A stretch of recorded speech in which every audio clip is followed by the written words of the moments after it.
Sure y'all get them likes up, get them likes up.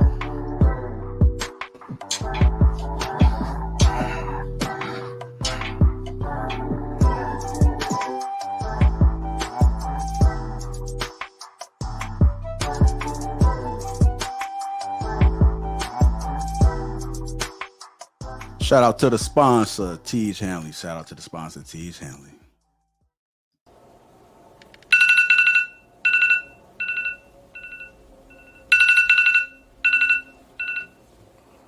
It's too early. I can't believe it's time to get up already, but that's okay. A man's morning routine is everything. The first thing I do is I head to the washroom. My focus, brushing my teeth, my beard, and my skin. Teej Hanley, uncomplicated skincare for men, has changed my life. The face wash, the scrub, the super serum, the eye cream, the AM PM moisturizer has people giving me compliments left and right about my skin. At the beginning of each week, twice a week, I massage the scrub into my face, then I rinse. Every other day, I use the face wash. I put it into the palm of my hands, and I spread it evenly across my entire face and my head. The Teej face wash keeps the pores clean and also removes all oil. My favorite part about Teej Hanley is that every box comes with an instruction card that tells you when to use each product, how much to use, and in what order. They really make the process of achieving and maintaining amazing skin easy. And because Teach Hanley is sponsoring today's video, they offer my viewers a great deal. Just click the first link in the description, and not only will you get Teach Hanley for the best possible price, but they also give you a free gift with your first box. Click that link and get started today for just $30. Shout out to that sponsor, Teach Hanley.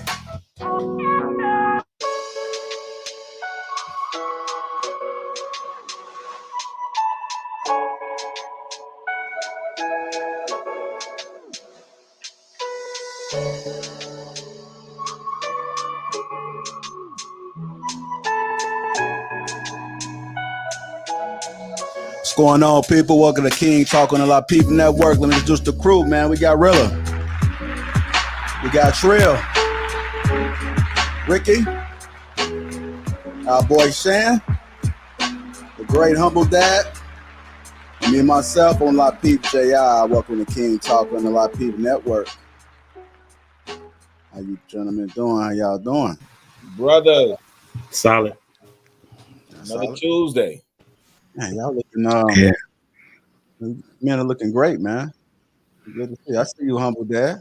You coordinating, man. I'm trying, bro. Man, let me find out. I gotta go to your I got some of your glasses, your selection, man. I only got two, homie. Let me find out. I gotta go to your top of the year. You ain't playing no games, I see. I'm trying not to. How y'all gentlemen doing? Incredible. Appreciate it. I watched a little bit of your show, Trill, man. I appreciate the content. It's love, man. It's love. I appreciate you. Everything is everything. I pray everybody's doing well. Amen. I appreciate that. Amen. The church say amen again? I say. Okay. Well, I appreciate you guys for tuning in out there. It's going to be another great show as usual. Make sure you guys get them likes up. Also, make sure you subscribe to the channel. And shout out to our sponsor of the show, Teach Hanley. I do have that link pinned to the top, so make sure you guys go ahead and click that and get yourself a free gift. Last week was epic, man. It was epic. We had a man by the name of Brother Lee that came and blessed the stage. And Lee also did a live part 1 this past Saturday. So you haven't had the opportunity, make sure you guys go ahead and click that. Part 2 will be this Saturday at 2 p.m. Central. So make sure you guys check it out. I know you guys seen the topic on the thumbnail, but I do want to bring this up first. It's kind of like an icebreaker. You know how we do. Open up the floor a little bit, see if we can get some conversation started. Then we're going to pour right into it.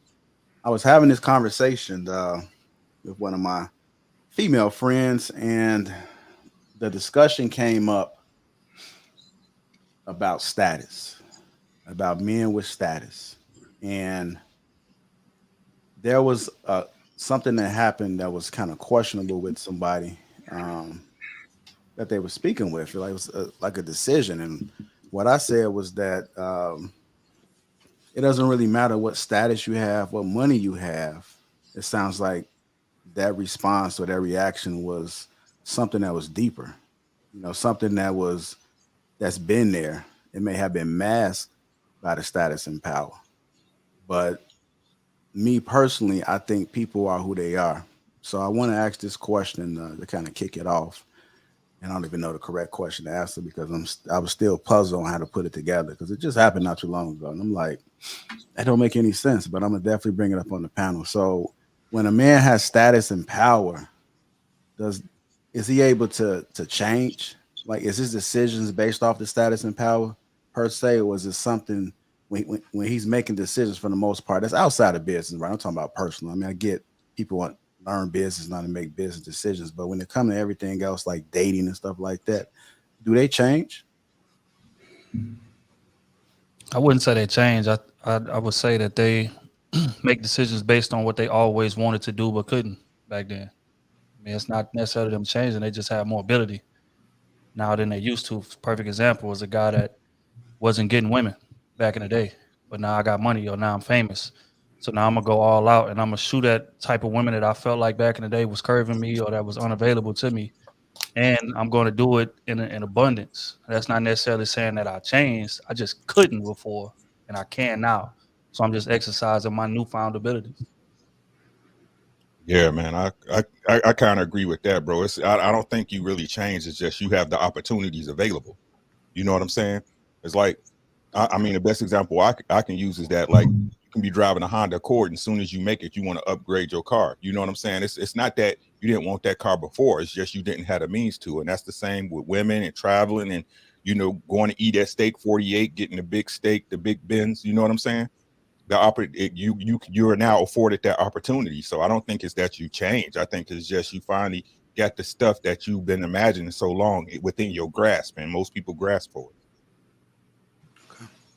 I think it depends on the individual. I mean, I'm definitely aware of individuals that have gotten status and then have changed. I liken it to when I was in college and you wasn't in a fraternity at one particular point in time, but then you became and you reached the celebrity status, so to speak, by becoming in fraternity or a sorority. Like I've seen several dudes change, even in my own fraternity. Like, dude, you wasn't a dude. Like now, all of a sudden, you think that you are the dude. Like and now you think you can get any woman that you want just because you have these letters on.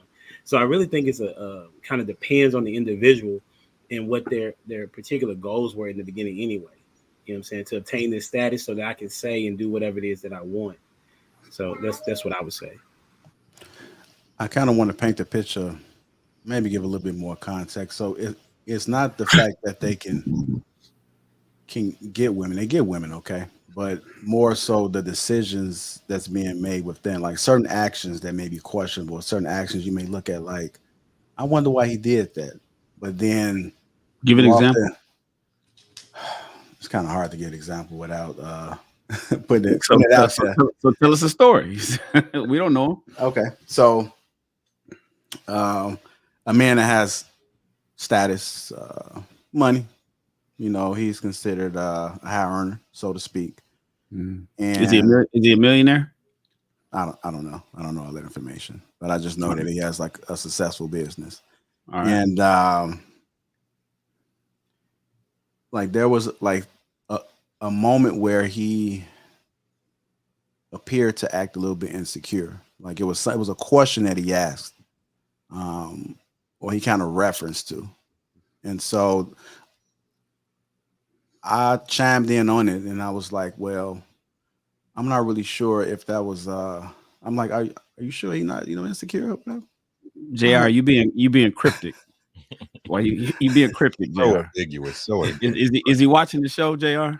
I don't know. I don't know. He's watching the show. I mean, I didn't really want to put the story out there like that, but I did want to put the panel out there. It's a possibility. I just, So, so I'm sitting there and I'm like, man, that seemed like it. And the reason that she said was like, well, he has to be a certain way because, he has his status, he has this, power, he has to make these decisions. I said, well, I don't think that has anything to do with it. It doesn't really matter about the status of power. If somebody is acting a certain way or saying these things, then it's you kind of want to say that seems a little bit insecure. He's not secure about the men that you're around, the men that you are talking to. So that sounds like he's insecure. It has nothing to do with status of power. So that's why I brought this question to the panel. And I wanted to say, when you reach a certain level, does things change? So Yes. let me tap it a little bit before Shannon go in, because I think I understood. I'm not gonna even go in because JR ain't telling us a story. I think I understood it a little bit as you posed it, because I think you said it has nothing really to do with relationships. And one of the things that I think about is who the person is in terms of character, integrity, and morals. But as you began to give a little bit more context, I thought about two other things. I thought about 50 Cent, right? He said, this is all about people saying, when you get to a certain level, you change. And he said, if if people say the money doesn't change you, right, then you just didn't make enough, right? And then y'all know I'm not the biggest like Jay-Z fan as an artist, but he has his lyric. I was trying to look for it and pull it up, but he has this lyric where he talks about how everybody look at you strange, say you change, like you work that hard to remain the same. So as you elevate, right? As long as your core principles and beliefs remain intact, the decision making may look a little bit different, or at least the outcomes should reflect a little bit different. But the core of who you are, your moral compass, your ethics, those things should remain the same as you making decisions. So yeah, status can change the man based on the level that he's at, right? I was just watching this interview with Magic Johnson, and he was talking about, people that look at him and say, you changed, you're not the same. He was like, well, yeah, when I was at this level, it required this of me, but now I'm at this level, which means the conversation and the business deals and everything else have to rise to the occasion. And so I think that, when we see people and they not, how we remember them or who they were, it can appear that, certain factors may have changed them. But if that person is remaining true to their internal compass, the decisions may look a little bit different. But if they're remaining true to who they are, their integrity, their character, their morals, then, I don't know if that fully answers the question to tap into it, but I know Shannon's about to put some sauce on it. Like I saying, Ricky doing his head like, no. I mean, you got, Ricky? If I'm keeping it a being with y'all, money change everybody, bro. I mean, it's rare the person that money don't change. The perfect example. If we look at our culture and our society with people that getting, shot down by police officers, and then they settle out of court. You know what I'm saying? On TV, they in your face. Hey, you know what I'm saying? You can't replace this person, blah, blah, blah. But as soon as them zeros start dropping, you see what I'm saying? People start changing real quick. So I think rare is the person that don't change and keep the same integrity when them zeros start dropping. I guess I'll come. The question is like, have they changed or have their surroundings changed? And the way that they got to move change. Like that. That's what I would equate. So I think I'm more in line with what Rilla's saying. Like the morals as a person, foundation, ethics, all of that stuff should not change. Now, don't get me wrong. There are some people who never established them. So it'll look like they changed, but that person never had solid morals or foundation to begin with. So now that the money is thrown at him, it's like, boom, now I got to create them. So he didn't really change. He just never knew who he was before he even got the money. But as far as somebody, somebody that's of solid ground, somebody that's of solid foundation, yeah, the money's gonna change how I move. But that's what any kind of change in your life that gives you something to lose now, right? For example, would be me with my daughter. When I had my daughter, I was moving. Before my daughter, I was moving very recklessly. I was short-tempered. I would, I wouldn't stand for a lot of things. I was, a bit, out there. But when she got here, then it's like, okay, I got something to lose now. I got something more to focus on. So I can't necessarily crash out like I would normally. I got to start moving a little more smart, counting my steps a bit more, calculating my plays a bit more. So did I change? No, because that side is still in me. I just move differently now. So again, when we say change, we got to, I guess, distinguish changing as a person compared to changing how you move. I feel like those are two different things, in my opinion. Yeah, I think that's a good point. I mean, changing as a person. So I'll give an example. It's not the exact one, but let's just say, you're kicking it with your girl or whatever, and then like you ask her, like, who was that calling your phone? Like you ask something like that, but I mean, but he could be doing that whether he 100-aire or a millionaire. You know what I mean? So to that point of what you're saying, then it seems like insecurity. But back to this status, because I'm thinking about what Ricky is saying in terms of money changing people, and I really am leaning more towards, I think money may change how you move. I don't think it changes the person. And the perfect example is a couple examples I could think of that. When I think about Corey Gilkey from Leaders, Corey Gilkey is the same that he was 20 years ago. I mean, he's grown as an entrepreneur and a businessman, but if you meet Corey and you talk to him, as brash as he was 20 years ago, starting Leaders, as cocky and confident as he was, he's still the same way, but still very community involved. When I think about Joe Fresh Goods, and these are all like designers and entrepreneurs and successful businessmen in Chicago. I think about Joe Fresh Goods. This brother is still down to earth, shaking hands with the people. He ain't Hollywood. He ain't hiding out somewhere. You see that the decisions that he still makes them with the people in mind first. So he didn't let the money or the status or the clout or the fame redirect how he makes his connections with people. And I think those qualities are key. That's what I was thinking about when I think about men of integrity and of moral fortitude. Like I think about those gentlemen. And I mean, there's a few more that I can name, but you know, I think that when you get the money and the status, your integrity, your moral, your character, your ethics, that's what anchors you. So whether you're a hundredaire or a millionaire, your internal fortitude should still be the same. The status automatically mean that they make money? I was saying not always. Doesn't necessarily mean that they make money. Okay. In this area, we're gonna be honest. Status is just as good as money. Okay. Perception is reality in this era. Back in the day, it didn't used to be, but perception is reality. That is currency now. It's a major currency. Correct. That's a bet. That's a bet. I'm thinking like how the person may have obtained their status. Like I'm thinking about my one of my mentor who's a you know, he has several different ventures that he's dealing with, and his character is like solid. Like ever since I've known him, there hasn't been a change since he's kind of increased his status as well as his wealth.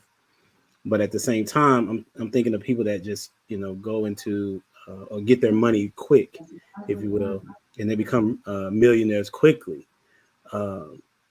Even though both of them have obtained financial gain, I would think either one. I would say that the one, like my mentor, I'm thinking about, like he's still humble, even though he has a lot of money and status. But he probably was like that even as a youngster, as opposed to the individual that maybe had won the lottery. Right now, are they just more of who they were now? Is that what we kind of talking about? Yep. Okay. I would definitely say that. And even transferring it back to relationships, the insecurity piece that I keep hearing spoken about. If you was insecure as a man before you had your status, you're going to be that's the same or even more so once you get your status, because now you got all of these super, super, super attractive women that you have access to. But when you look in that mirror, you still see the same insecure dudes you was at 14 or 13 when you wasn't getting nothing. That's You know exactly what what I I'm was saying? So getting that type of thing does not go away. A lot of these people do not get therapy and things of that nature to kind of fix that person. And again, like I said earlier, find your moral grounding. So that way when that stuff gets thrown at you, you got that anchor that y'all speaking of. But if you never found out who you was or you never found sense of self, you're gonna crash out when all those new options are available. And that's what most people do. Yeah. And to kind of put to say what Humble Dad was saying is like, I think it's different when you grind for it than when it's just given to you too. You know what I'm saying? I think we all know as men, we have to build value to get to where we are in life, no matter where you are. Right. And you appreciate it more. You understand that it can be fleeting too. You know what I'm saying? So you appreciate it more. I mean, when you already know how it is when something dropping y'all out, nobody take care of it the same way it was than when you went out and got it yourself. That's just the way it is. So, you know, like I said, I think in my honest opinion, money it just shows what you were in the beginning. You know what I'm saying? If you was a snake in the grass, bro, you're gonna be a snake in the grass with money. If you was a lame, you're gonna be a lame with money. Plain and simple, short and sweet. It don't change. It simply give you the leverage, as my brother like to say up there, the leverage, right? to do and act the way you want it to act. You know what I'm saying? Facts. Shannon, why you don't have nothing to say on this topic? No, you guys are saying it all, and I'm waiting for JR to give us the actual example. You looking for a specific JR dancing. JR, he don't never dance around nothing, so I'm wondering why JR dancing. Okay. Yeah, it was one of those things, man. I kind of threw it in at the last minute, but while we talking about it, I want to talk about confidence real quick, because I often had this discussion with plenty of men about them not being confident, even though they're grown and they may appear to be confident. Can you guys give me a time where you recognize another man as far as being confident? Like, what does that look like when you see it? Because I don't think everybody has it, but it's just something that you can just feel the energy. Can you guys just break down real quick when you notice somebody that had confidence? I'll tell you something my coach used to tell me back in the day when we was playing ball. He used to say, you know, after you score a touchdown, you get a pick, you get a big hit or something. He say, act like you've been there before. that's what that is. That's why people with confidence, you can see it. Like they're not doing extra. I'm not trying to, project myself out, trying to announce who I am every time I walk in the room, announce what I got. Oh, I got this, I got that, I got this. Nah, I just move like I've been there before. It's just the way that the person carry themselves. They just, again, typically it's probably the quietest person in the room that probably has the most confidence. But the person that's loud, a lot of times they're trying to overcompensate for lack of it. So yeah, that's how I identified how calm are they moving? Like are they moving like they've been there before? Which is pivotal. You ever seen dudes around attractive women? That'll speak volumes to you. You will see dudes shell up, either go in the corner or they'll get over talky or they'll start trying to show off or start trying to embarrass their homies just to impress these women, like go completely out of pocket because they're not used to that. But then there's certain dudes you could tell been getting women forever. They come in there and talk to a 10 like she a 5. You know what I'm saying? Not necessarily in a condescending way, but just like, it's just regular conversation. Da, da, da, how you doing? Boom, boom. End of the night, we gone. Ain't nobody pressing nothing. Ain't nobody trying to, stuff drinks down her throat, trying to force to try to get a number or nothing like that. It's just we gonna have a good time. We're gonna go our way. That's what I feel like confidence is. And to be honest, a lot of people don't have it. I would follow that up with you can hear it in their tone, and how they deliver a message or the context of the conversation, how they tell the story, and whatever it is that they're saying. As a teacher, I would have to go in and monitor other teachers, and I could see, the teachers that just did not have the information in order to control the classroom or to be able to deliver the lesson that they needed to teach. So I would say, just to add to it and not to take too much from everybody else, but the tone in which someone is providing their information. Man, I think you see it just by the way a man moves in the room, the attention he grabbed when he step on the stage. You know what I'm saying? Also, I look forward to how you greet a man. I'm still old school. I believe in that. Hey, shake a man hand. You know what I'm saying? Look him in the eye when you talk to him. You know what I'm saying? And it ain't a bunch of. I mean, the biggest thing to me is it's not a bunch of talking. You know what I'm saying? It's not a bunch of talking to get it done. You know what I'm saying? All this, what you can and can't do, that's for the birds, bro. That's for the birds. Hey, if you're gonna get it done, and let's move past it so we can get to the next obstacle, right? But like my biggest thing is these dudes that be barking loud but saying nothing, bro.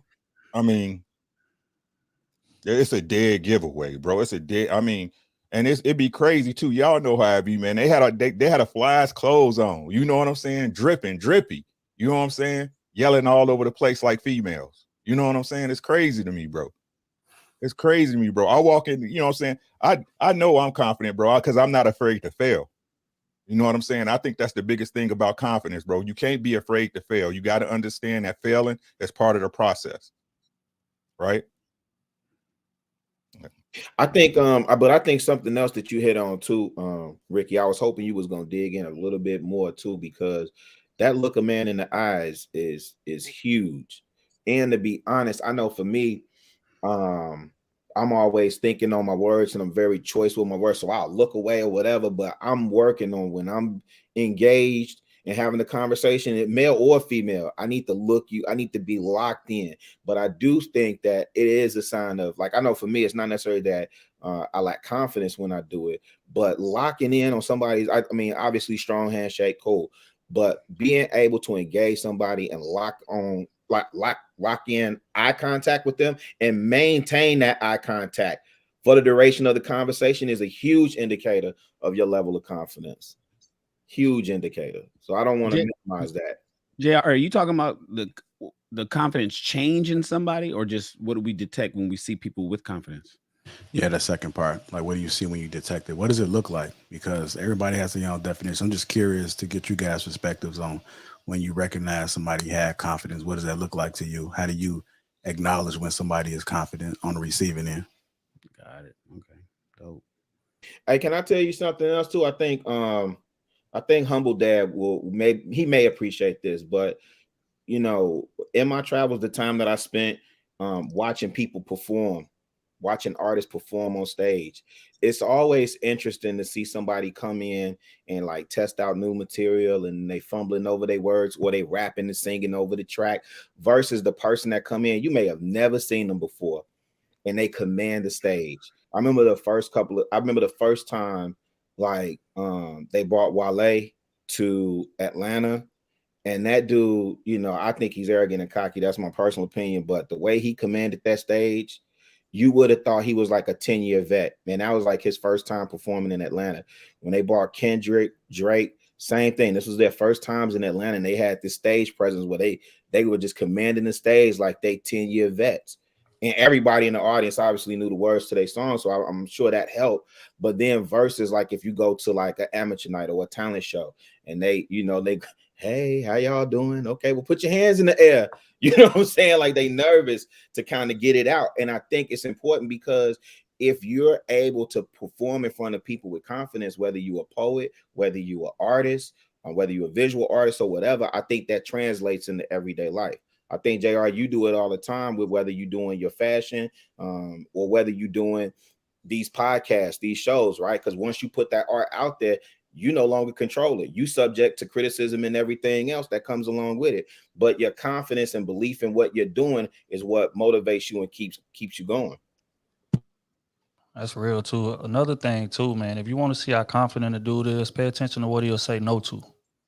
I think that right there is real big. Because when you're not confident in yourself, you feel like every opportunity is a fleeting one. I'm never going to get this again. So you're going to jump at every little single thing that comes across your plate. And that can work to your detriment in a lot of cases. You know what I'm saying? But if you want to see how confident a dude is, pay attention to what he'll say no to. That right there speak volumes. That's good. Agreed. And then also too, and Shane, I don't know if you want to chime in on this too, but when you walk into a room, always keep your head up high. I know I mentioned this before. You keep your head up high, you always able to see everything firsthand. You won't miss nothing. It could be somebody could throw a damn boomerang across the thing, and when you enter that room, you're gonna see it. But with your head down, you don't know what's going on. You don't know what's going. It just looks weak, man. So just walk with your shoulders back. I know people like to walk hunch over and look it down. We ain't gotta look down. You walk into a room, your job should be to know what's going on in that room, how to read that room, seeing what's going on. And it works for your safety as well. You never know what the situation might present. If you're walking with your head down, somebody might sneak attack on your ass. You just never know. So you just gotta have your head up at all times. Go ahead, Shan. JR come with the gangster shit. Keep your head on the swivel because niggas might try to get you. That's all day. That's all day. About to get shanked on the yard. About to get shanked on the yard. Man, No, you know, you guys are hitting all the points. By the time we get to me, it's nothing really much to say. I mean, you know, I've seen it in battle. You know, you got like I talk all the time. I was part of Operation Hope and Black Hawk Down in 1994 in Somalia, when we were rushed by some insurgents, and I saw confidence kick in on a Delta soldier who picked up an M60 and ran into some fire that he wouldn't have had if he didn't have that M60. I saw it in battle. You know what I saw? You know what I see it in? Often I see it in fitness when people lose weight. No, let me give you another example. Since we're talking about people with already confidence, not converted confidence, because that kind of speaks to what you asked earlier. 15 years ago, man, it's at our industry event. I can't remember what it was. I don't know if it was a movie release, red carpet. I don't remember what if it was a. Damn, I can't remember what it was. I don't remember what we were there for. But it was an industry event. It was a bunch of people in the room. We was all, you know, sipping on champagne and enjoying ourselves. I think it was up at the American Film Institute in Hollywood. And suddenly Will Smith walked in the room. And that motherfucker sucked all the air out of the room. It's weird to have seen that happen in real time. I mean, everybody, it's A-listers in the room. Everybody's chilling. Everybody's kicking it. We all just, you know, it's producers and actors and execs from the studio, and everybody just hobnobbing for whatever reason. And when Will Smith walked into the room, it was like he said, it was almost like the way, and he didn't say much. And you know what's the interesting thing about Will Smith and what he did? He made it seem like he paid attention to you and you only, to everybody in the room. Everybody felt the same way. People was like, Will Smith was paying attention to me. They were like, no, he was paying attention to me. No, he wasn't. Will Smith was giving me the eye. Nah, Will Smith was shit. We had a conversation from across the room. I don't know how he did that. Will Smith has a knack, and I don't know if you guys ever been in the event with Will Smith, but he had back then for sure. He had a knack to be able to walk into a room with such a magnetic personality and an exorbitant amount of confidence that he made this room full of money seem so small and him seem so big. And he was the nicest guy. He was the nicest guy. Everybody wanted to take pictures. Everybody wanted to talk to him. He'd see you because he did me like this. And that's it. Now, 15 years ago, I was just like, because I'm looking like, who are you doing that? You doing that to me? Okay, all right, Will, my man. You know what I'm saying? And it made you leave and say, nobody better not talk shit about Will. That's my nigga. That's how you felt without ever speaking to him. And so it's so you guys talk about shoulders back, chest up, head up, smile and act like you ain't worried about nothing. Act like all the bills is paid and sex life is wonderful and business life is wonderful and personal life is wonderful and you got a clean bill of health from the doctor and everything is lining up. All the stars are lining up. Everything's working for you. That's how Will Smith walked into the room, whether we know it or not. He could have been dying on the inside. He could have been having problems with Jada Pinkett Smith for all I knew. But at the time, you wouldn't have known that. And so the way he walked into that room and commanded attention is something that I try to mimic over the years. Whenever I go to an event out here in LA, I always, when I get dressed and I get booted, I say, okay, let me channel my Will Smith. Because I remember that event and I say, let me channel my Will Smith so I can go in here and meet new people that's going to take me to the next level, or I can get a check to do at the time movies, or right now in fashion or whatever. So it really does depend on how you are with yourself, is how you're going to be with people that you're around. And it doesn't matter how much money other people have. It doesn't matter if you're around billionaires and millionaires. If you walk in and you are and it wasn't even Will Smith's movie, by the way. He just showed up to the event as just another Patreon. But he walked in and he just sucked all the attention to him, made everybody feel comfortable, made it seem like he was cool with everybody there, even though I don't know how he did that, right? That was like some magical shit. And you could just see the confidence oozing from Will Smith's pores. It was crazy to see. So when you go to events or when you do things, you got to walk in the room like you are the motherfucking man or woman. And then doors will open up for you. But that's just a little quick story I'll throw in there at the end of that. You know what I thought about when you were saying that story? I thought about when I went to Rick Ross listening party at Patchwork in Atlanta. He was the exact same way, commanded the entire room. But the other thing I'm thinking about when you're talking about Will Smith, it ties back into what I was saying in terms of people being able to perform. If you remember early in Will Smith's career, he was ridiculed and mocked because he was like this clean-cut, preppy rapper. But he was super dope. And so as soon as you start talking about that, I had to go dig this up, Shan. I had to go dig this up. That Jazzy Jeff? Yeah. Right there? That's Jazzy Jeff, right? He's the DJ, I'm the rapper. Remember? Yeah. There's the cover. And there's a record on here where he did. Now remember, New York MCs thought they were the dopest. And he's from Philly and was able to go to New York. They got a routine that they did live at Union Square. And Union Square was a big hip hop club. Mm-hmm. And he was able to go in there. And it's one of the dopest two-man sets that you'll ever hear. If you go on Spotify, whatever, and listen to Jazzy Jeff and the Fresh Prince live at Union Square, it is the most, and there's never been a routine duplicated. But that confidence that you talk about, I believe you can attribute that to him being a live performer and an MC, right? A portion of that. Part of it's just in him. But think about that time that he came up in it, and the fact that he lost it all and was still able to get it back. I mean, you're right. Can you coach that? Can you teach that, Shan?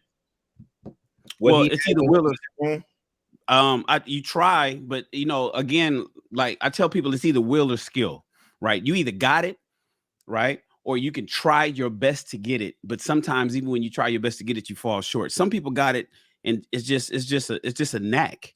You know what I'm saying? And so a lot of people wonder, to be honest with you, can you teach charisma? I don't think you can teach charisma. Well, Will Smith tried to in that movie. What was the movie that he was Will Smith tried to in the movie with Hitch. Well, that's game. See, game and charisma is two different things. You know, you can teach somebody gift the gab, right? But you can't tell them necessarily how to deliver the flow. That's almost like teaching me how to rap. You know, I know I could probably do a little bit better, but can I change my voice? Can I change who I am? Can I change you? You know, it just depends. I think you can sharpen people's skills, but can you teach charisma? Some people just have charisma, you know, and that's why a lot of women see you guys like think about some of our not so good looking homeboys that seems to always get the girls, right? That brother got charisma, and we be like, man, this, you know, it's like, damn, what you doing? He make the girls laugh their panties right off, right? Laugh, you know, and so he got that charisma. Was he taught that? Was that something that he had? Was that a skill that he honed over time?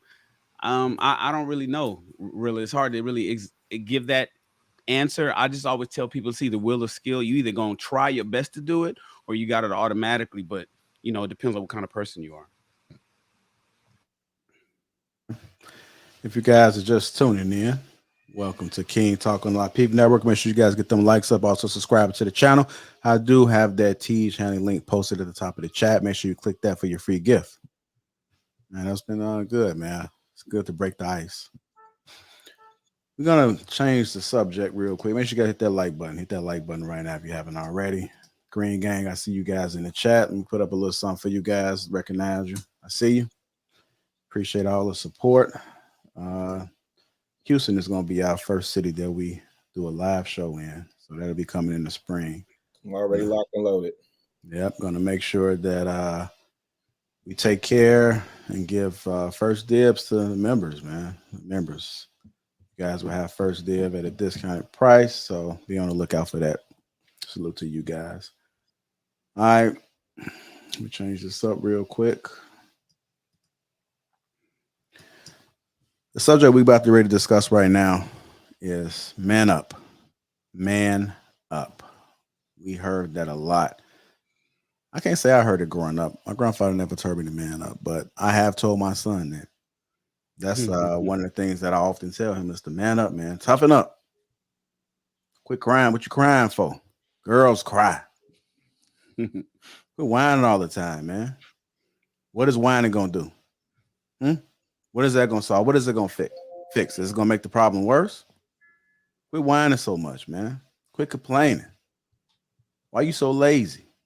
Toughen up, man up. Everybody else beating you around. You barely doing the suicides. Man up, man. Tough up. What's up? This is what we constantly often say all the time. Real quick. Has it been a time that you guys use this, or did your parents often say man up? If you can give like a quick. I don't use it with my sons, bro. Okay. Right. And the reason why is just what you said. Like when I was younger, that's, you know what I'm saying? You couldn't go through nothing. You man up, you know what I'm saying? You couldn't be emotionally available or emotionally vulnerable. You know what I'm saying? Because just because you was a boy, didn't nobody had no time for it. You know what I'm saying? So I never did that to my sons. When my sons was coming up, we'd sit up there and talk. Hey, what's the problem? You know what I'm saying? Hey, we got to get it done. You know what I'm saying? I just didn't use it. I say just do the right thing. Okay. I like you know what that. I'm saying? Do the right thing, bro. You know what you're supposed to be doing. Do the right thing. What about the rest of the kings on the stage? Oh, I like the man up thing. I don't mind it at all. One bit. You know, I don't believe in in the term toxic masculinity. You know, after I investigated the term and seen where it came from and see how it's been used as a weapon against men, you know, I don't believe in toxic masculinity. I think there's just masculinity, period. That's just me. And so man up is fine with me. Now here's the thing. Can you say man up for the right? Are there right ways to man up and wrong ways to man up? Absolutely. And so like with Ricky saying, no, man, have some sensibility, have some emotional understanding, know who you are, and it's okay. But that's still manning up. But still man up nevertheless. You know what I'm saying? So, don't do things that are, that's going to weaken your position. Just like you Jared, you talking about walking in the room and keep your eye on the swivel, because you might get knocked out by somebody, you don't know. We talk about when we go on a date with a woman who faces the door in case something happens. When you're walking with a woman down the street, who's on the side of this, who's on the street side of the sidewalk? So I believe in the man up thing. I'm with you, JR, on that. So it's like, it's all right to be, there's certain ways that men should operate, I believe, because I believe that men have a role on this planet, specifically laid out, crystal clear. It's no, it's no other way to look at it. So I don't mind it. Do I tell my son? Well, my son is only 6 and 3, so I don't tell them to man up, but I could see myself probably saying that 10 years from now. I can absolutely see myself telling my sons when they're doing things that I think are soft. And I think that one of the reasons why we talk about this newest generation, right? We say, oh man, what's the difference between, your little Uzi Vert versus my Tupac, and your young thug wearing dresses versus was there not enough men to tell these boys when they were boys in the last 10, 15 years to man up? And instead, is a little bit too much sensitivity or too much not telling them to do things that they should do so they can protect. And now we send them out there into the dating world. And guess who's complaining the most about these guys? The women. The women is like, God damn, he's taking longer to get dressed than me. He's, what I'm saying? He's wearing my leggings. He's prancing around and shit, and he's doing all this other kind of weird stuff. Something happened, and he's just as worried and clutching his pearls as much as I am. And where's the masculinity? So when I hear man up, I think of masculinity and to stand up and be brave. I hear bravery. I hear take charge. When I hear the term man up, I hear face the danger. When I hear man up, I hear protect your family, protect your wife, protect your children. When I hear man up, and protect yourself when I hear the term man up. So I kind of believe in it. Yeah, I would echo that. I believe in man up, but I haven't heard it when I was growing up. And I don't necessarily say that to my sons, and I have 2 of them.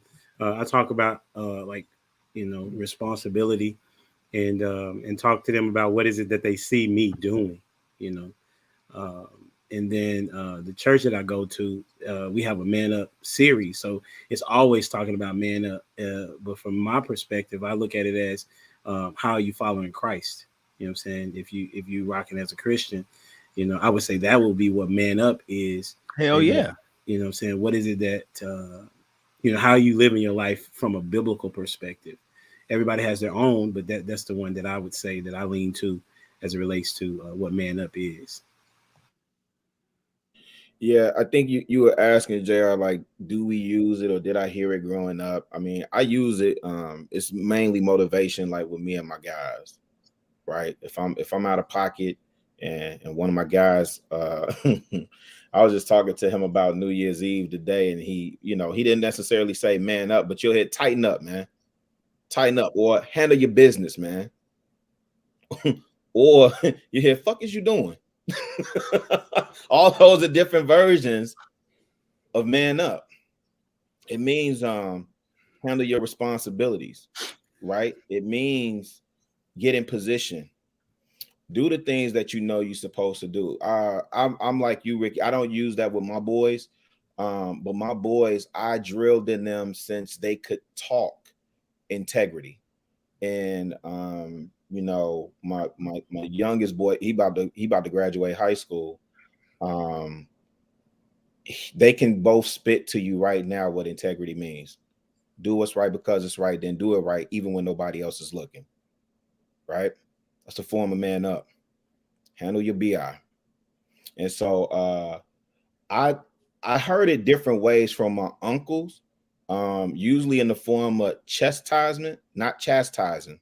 We didn't get chastised. We got chastised. Got your chest caved in. Man up. When you got your chest caved in, you couldn't cry. What you crying for? Shut your mouth before I give you something to cry about. Right? So even though you just hit me in my chest, like I shouldn't be crying. crying. You just caved my chest, and you grown man. You just sunk my entire inner, my internal. You just caved my chest in, and I'm supposed to be there. I'm supposed to sit quiet and take it. But you know, there's a legend about my oldest uncle that my great granddad, his granddad told him real men don't cry. And they said when he used to get whoopings, he never cried. I've never seen my uncle cry. Seen him laugh a lot.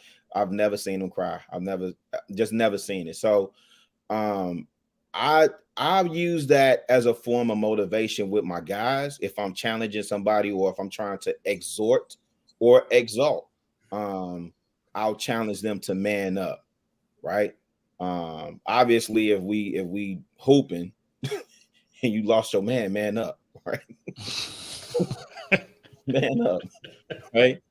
But you know, if we hitting the weights, man up, or whatever. You know, if we running, we doing laps, man up. But I don't use it as a form like to try and tear somebody down. It's usually when we hear it as men, especially coming from one another, because I think I saw somebody saying that they used to hear it, they hear it from women. I've never had a woman tell me to man up. I've never heard women say that. Is that a thing? I don't know. I wouldn't want to find that out. I mean, both. I saw somebody. Maybe from dudes that's not doing what they supposed to do, possibly. But I've never heard a woman tell a man to man up. What movie is this from, you guys?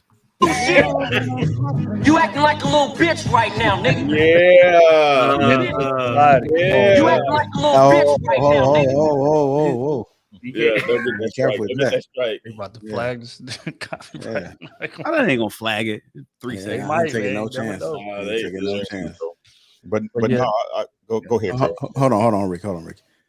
Before we move on, real quick, I know Trill, you wanted to go, right? Yeah. Okay, all right. Before we do, shout out to Construct Icon. When the channel went down, Construct Icon literally began working on this piece that you see behind me. That's my infamous icon that you guys see, and it's made of wood. It's made of wood. You guys can't really see the detail, but it is some nice. It sits in right here. The glasses are kind of shiny right there, but he sent that piece to me. So shout out to Construct Icon. I definitely appreciate it, man. I had to show you some love. There was a brother too, and I don't know if you're watching. He sent some. It was a shirt for you too, really. It was a king on there. I wore it on one of the episodes, and I shouted him out. I told him that I had got him yours. I got you yours, but I do want to recognize him. I appreciate you sending that shirt to us. I did wear it on one of the King Talks, man. I appreciate when you guys send us things. It definitely doesn't go unnoticed. But go ahead, Trill. My bad. Yeah, and I was just gonna say I heard man up all my life, man, in every aspect. You know, I've been playing ball since I could crawl. So if you played any football, especially, you're gonna hear that all day long. You get hit too hard or something, you stay down a little too long, you start whining about certain things. It's all man up, suck it up, get up, walk. You know what I'm saying? So that it just translated, man. But I think as I got older, you know, it started to be put into context more. And you know, my pops was real big on that in terms of like not man up to be, you know, toxic or just man up as a way of like chastisement, but it was like man up, like nobody care about your excuses. Nobody. You can sit there and you can talk, you can complain, you can spend a lot of time on what's not going right, and people will listen to you just because they're in the room, and they're gonna fake empathize with you just because they're in the room. Oh man, that's crazy. I'm sorry to hear that. But as soon as they walk out that door, they're going back to their regular life. Nobody really cares about what you're going through. So the longer you sit there and soak over it, the longer you sit there and pout over it and be mad at the world and feeling sorry for yourself, that's time wasted on fixing the problem. So that was the main way that I was told to man up. And I mean it translated pretty well to my adulthood. But I agree though. I think like a lot of times when men say it is to, you know, chastise, it's like as a way of like getting you, you know what I'm saying, getting you back on your square. You know what I'm saying? But at the end of the day, it can be used in positive ways as well. Because that's something that has stuck with me to this day. Nobody cares about your excuses. Fix it. Get it done. And that's what I interpret man up as being. Yeah, I didn't though. I'm gonna be honest with y'all. You know what I'm saying? Like with like I had a step pops who wasn't really there, but there, y'all know how that stuff go. You know what I'm saying? And that was used when and this is just my opinion and how I translate it to my sons, right? Is that it was always used when we didn't meet his approval, even though the instructions was left and we followed them to a T. You know what I'm saying? So I never wanted my sons to feel that way. Like the thing is, I never really had to say that to my sons because I tried my best to set the most positive example I could of getting stuff done on a day-to-day basis. You know what I'm saying? Now, did I stumble? Yeah, I'm a man. You know what I'm saying? I'm not perfect. You know what I'm saying?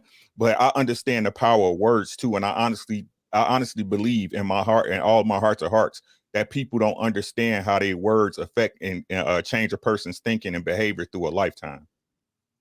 You know what I'm saying? I like to make the uses that the example I like to use is that when you think a thought, you hear words, right? You don't just hear jumbles of mumbles of something going on in your head. You hear words. So your thoughts are based in words. So those words can change and make the world go around, and it can make your life different. You know what I'm saying? Now, I'm a firm believer in men being men, right?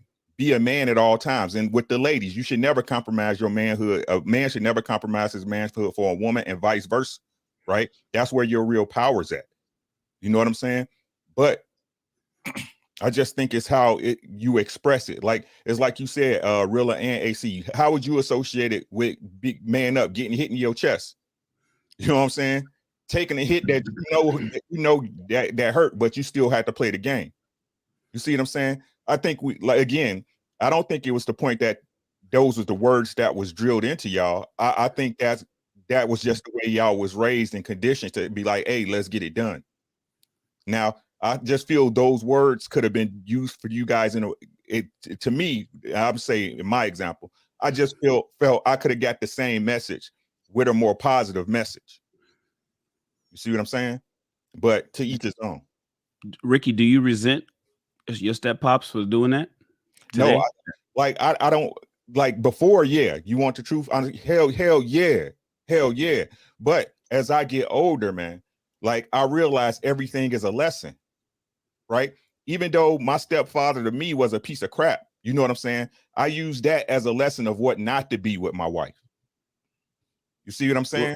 Oh wait, with your wife or with with you? Because I'm looking at it like okay, he gave you instruction on the clean this kitchen or to shovel the snow in the driveway or to go move that pile of logs from over here to over there, and you and your brothers or cousins or whoever did the work, and then he come back and it seemed like it wasn't good enough. That's what I got from that, right? Yes. All right. Now, do you resent that today, or even at any point do you resent that? I resented it before. You resented it before. And now with your children, you're not doing the same thing. You feel that you can do a different type of positive reinforcement. Yeah, I don't even think it's about reinforcement. It's about being a better example than he was. You see what I'm saying? Got it. All right. And the reason I'm asking that is because you're military, right, Ricky? Yeah, I used to be. Yep. Okay. So is that how you felt about your drill sergeant when they pushed you? What about the drill? Well, yeah, anything. Whenever you felt like you did what you were supposed to do, whenever you had to go to formation, whenever you had to do that PT test, whenever they pushed you to achieve a certain thing, and your sergeant or who I don't were you Army or what branch? Army. Okay, so your sergeant was pushing you to do a certain thing, and you did it, but it seemed like it wasn't good enough, especially when you was in boot camp. Do you think that they were doing that to make you better than maybe you thought you should be? No. They was training you to be a soldier. Well, yeah, but the best you can be, right? The best soldier you can be. And if you defined it, they was teaching you how to kill. That's what the basic training is for. Well, I'm a veteran too, so I know it's a little bit more than that. So it's not just to kill human beings. I understand the point you're trying to make, but that doesn't apply to me because that's not how I saw the situation. You see what I'm saying? Right? The military was simply a means to an end for me. No, okay. All right, I got you. So I guess my point is this. When you say we did everything that we were supposed to do and it wasn't good enough, you don't look at that as somebody trying to push you to be better than what you think is good enough? No. Okay. No, All right. not when the specific instructions you gave me was followed to a T, and you still had something to say about it. Got it. All right, I got you. I hear you. I hear you, brother. I just, like, has anybody ever heard the term when a leader's on time and leader is late? We've all heard that term. When leaders on time is leaders late. If we got a meeting at 8 o'clock, if you guys show up at 8 o'clock, then you're late. If you're a leader, if you're a supervisor, if you're a manager, managers, supervisors, and leaders should be there a little early to make sure that things are right. But why should I be there early? I'm here before the meeting starts. I'm right on time because you're a leader, and there's more expected from those that are in charge or in a leadership position. And if you want to be a regular layman's person, if you want to be an average person, then that's fine. You show up at 8 o'clock. But if you want to do better than the average person, if you want to be top shelf, if you want to be a little bit better than the next man, then you got to do a little bit more than the next man. So even though you followed the instructions to a T, could you have done better? Is there more that you could have done? And I'm just wondering, the amazing man that I've seen since I've met you 2 weeks ago, I'm wondering, is some of that stuff that you may have resented from your stepfather years ago making you the amazing person, the amazing orator, at least, that I'm hearing right here on this panel? Maybe you don't see it that way. That could be the case. I don't. Maybe a lot of times we don't smell our own breath either. And so maybe that could be the case. And so I'm just saying, sometimes it's okay to say, okay, I see that you followed the instructions and you did everything that you were supposed to do, but did you do more than you were supposed to do? And if you didn't do more than you were supposed to do, then I think you can. And I want you to. And I want you to do it on your own without me having to write it down in the as we in the military call it, by the numbers instructions. That's all. You're making a great point if that was the case of what happened in my life. Got you. I hear you, brother. If that was the case, I would totally agree with you. I want to bring this point on real quick.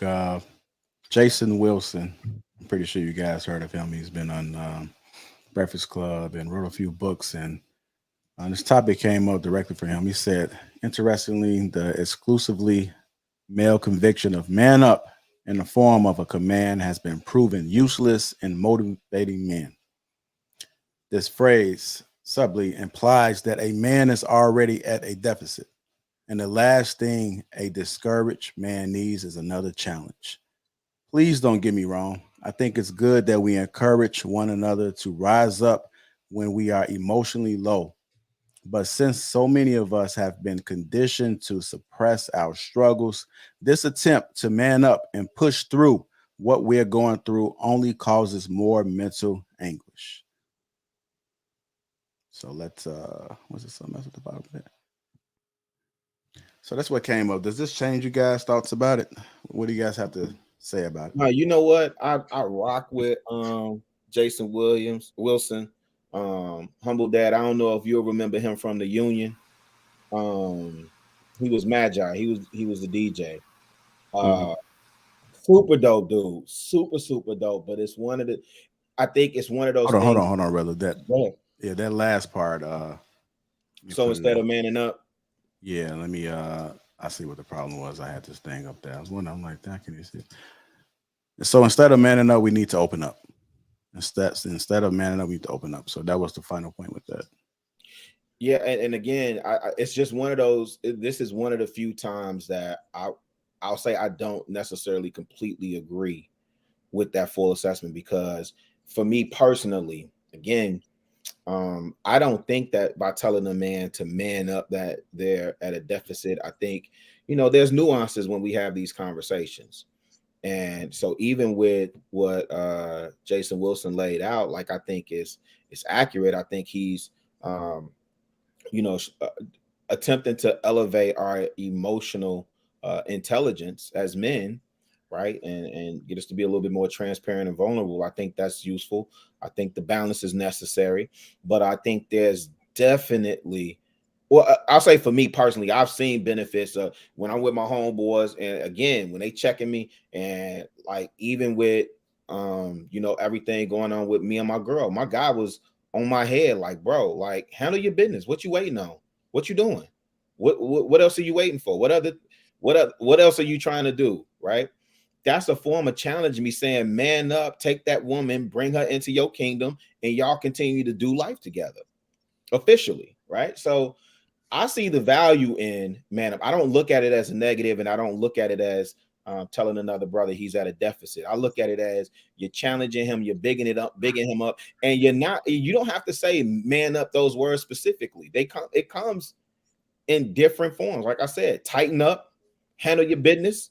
That's all forms of saying, man up. So, and that's what I'm saying, bro. Like, you got to understand the words in the context they're being used. You see what I'm saying?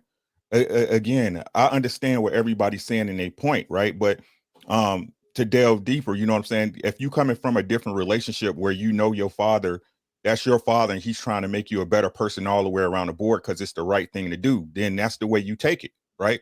The same way when you in basic training, you understand that those drills have a job to do, so that's the way you take it. You see what I'm saying? I really don't appreciate how people try to make assumptions when you don't know nobody's life. You don't know what nobody went through or they overcome or what their obstacles were. Right? So if we want to get into that discussion, if y'all want to get to understand that, that's totally different.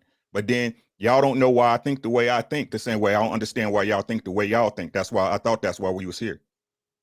No, that's exactly why we're here. Wait, are you taking offense to what I said to you? No, it's not you, bro. I'm talking about the people in the chat, bro. Because like I said, don't nobody understand what nobody went through, bro. Oh, right? That's why I don't read the chat. Man, I'm like, don't mind the chat, bro. No, that's just what I'm not tripping on that, bro. You know what I'm saying? I'm just saying people think different. That's all I'm saying. People think different, and the problem with this world right now is that other people don't respect other people's perceptions. Right? Just because somebody don't perceive it the way you see it don't mean it's garbage, bro. It just means we don't see it the way you see it. That's all I got to say on it. I'm not lashing. That's what I'm talking about. How am I lashing out when my voice is not raising? I'm just having a general conversation. Yeah, but I think, and this, I know this is something that JR is against. I'll be in the chat too, bro. So I'll keep it a bean, and I understand we're having those conversations with the chat. However, I got caught up in the Facebook group one time and didn't even realize I'm going back and forth with a 12-year-old. Oh wow! I'm gonna be honest with y'all. On my channel, I'm used to vibing with the chat, so I need to adjust my mind to that. You know what I'm saying? Yeah, and because of the visibility of this platform, people from everywhere, from Russia, from Africa, from the UK, from France, from Dubai, everybody is over here. And everybody is not necessarily mature adults. Everybody is not able to objectively see different perspectives and take that information accordingly, right? So yeah, I mean, I ain't got no issue with you responding to the chat, but I would just say I just caution you against because you dig deep, you'll find out you arguing with a 12-year-old sitting in their mama's basement playing with their tallywhacker. I'm groovy, man. Like, I'm just used to vibing. He did say that. I see what you're saying. I understand. Yeah, they also probably trying to get you off your square too. Anyway, yeah, I learned that a long time ago. I was like, oh, right now I blocked it. Like on the screen, it says that we have the private chat. And then when sometimes it says private chat in the chat, I stay away from the chat because I know people will be over there saying shit about me, and then it'll fuck up my whole thought. And I try to just. I look at y'all three. That's what I'll be looking at y'all three talking. It's groovy though. If more than three of us talking, Shan, what are you talking? I mean, they messed up your counting too, bro. If I can keep it a bean with y'all, I address people. You're not just gonna sit up there and say whatever with me and not gonna get nothing said back to you. You know what I'm saying? Hey, I'm the same way. And look, it's all smooth. Rella. Just because Ricky do it don't mean relax. But I got y'all. I want to apologize. Hey, bro, I'm with you. You're good, bro. We just didn't know who you was talking to. Man, I say something in the middle of the show. JR be like, yo, who you talking to? I got no problem with y'all. I'm rocking with Ricky though. That part about the context, depending on who is telling you to man up. Y'all talked about. I think it was really that said about hooping. You need to man up. Even in in football, right? We playing man coverage, and I'm thinking that if the person doesn't understand what man coverage is, you telling them to man up is not going to help them at all, right? So we have to when we say something in the context of having the person be responsible or man up, then we definitely need to provide what that looks like. when we're telling them that, because I guess that's just the educator in me, that when I tell them, y equals mx plus b, they like, what are you talking about, right? But then I have to break it down for them to actually see it from their perspective. So as communicators, we always have to see like what it is that the other individual relates to, and then try to communicate to them that way. Because there are dudes out here, for me personally, I didn't think that I was a man until I was married and had a kid, because there was no man in my life really much to kind of help me understand what that looked like. And to say man up, I was like, what do you, I don't know what that is. You know what I'm saying? So I would just say that, to Ricky's point, providing context and the person that's telling you to man up definitely changes the response or the reception or the perception. Yeah, I agree with both of y'all, but I disagree with Jason Wilson. Probably the first time. Me too. But when he said that man up means that you had a deficit, I do agree with that part, but I don't necessarily think that that's a bad thing. And going back to leadership, different people are motivated by different things, right? So you telling me that I'm at a deficit is going to make me go into overdrive to change that, right? Now there are some people that you could tell that, and they're going to shut all the way down. It's like, oh, it's just something piling on. But again, that's part of leadership, is knowing your roster, knowing what's going to motivate who. You know what I'm saying? And then applying that accordingly. You can't brush everything with a broad stroke. There is no universal way to, you know what I'm saying, I guess bring the best out of people. Just like in football, you got some players that you can cuss out, and that's gonna get peak efficiency out of them. But you got certain players you got to put your arm around and say, man, you got to go this way, do that, and he gonna go out there and run through a brick wall for you. So I disagree about the negative connotation that he put it in. Man up typically does mean that you're in a deficit. Typically mean that you need to tighten up. You're not doing something right, and you need to step up. But again, I feel like that could motivate people the same way it could work to their detriment, like what he's talking about.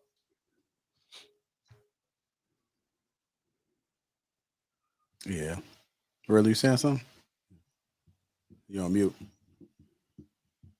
No, I said I know I'm on mute. I was saying I agree. I agree with what Trill was saying. Yeah, I think context is a lot. You know what I'm saying? Context and who it's coming from, right? Because you can't be somebody who not showing me the example, then tell me to man up. You're gonna get, you know what I'm saying? Facts. You're gonna get the totally wrong response from me, right? So if a person leading by example and they showing you, hey, this is the right thing to do, I mean, hey, do the right thing. You know what I'm saying? What's really going on? Yeah, and then the part about him saying, "Oh, did he say something at the end about we need to open up?" That's kind of what's the word I'm looking for? I wouldn't say open up to everybody, because that's a pretty blanket statement. I mean, maybe I would say to your circle, so they can hold you accountable or build you up or lift you up, but just to be, in these spaces, just telling everything about your story, and being very detailed. I mean, that's for some people, right?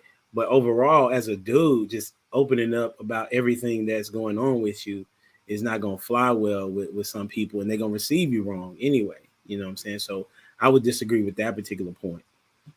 And the part you left out is that could get you hurt. Oh yeah, up telling your business to everybody, man. Everybody does not mean you well, man. They don't. Even some of the people that's in your circle, they may be clapping when you get the award. Back of their head, they thinking, man, they don't even really deserve that like that. You know what I'm saying? So open it up. You got to be careful, man. You need to have you a select couple people that you can really just unpack and just, all right, let your shoulders down with, man. You be surprised how many people standing beside you rooting for you to lose. So yeah, you're right about that, Humble Dad, for real.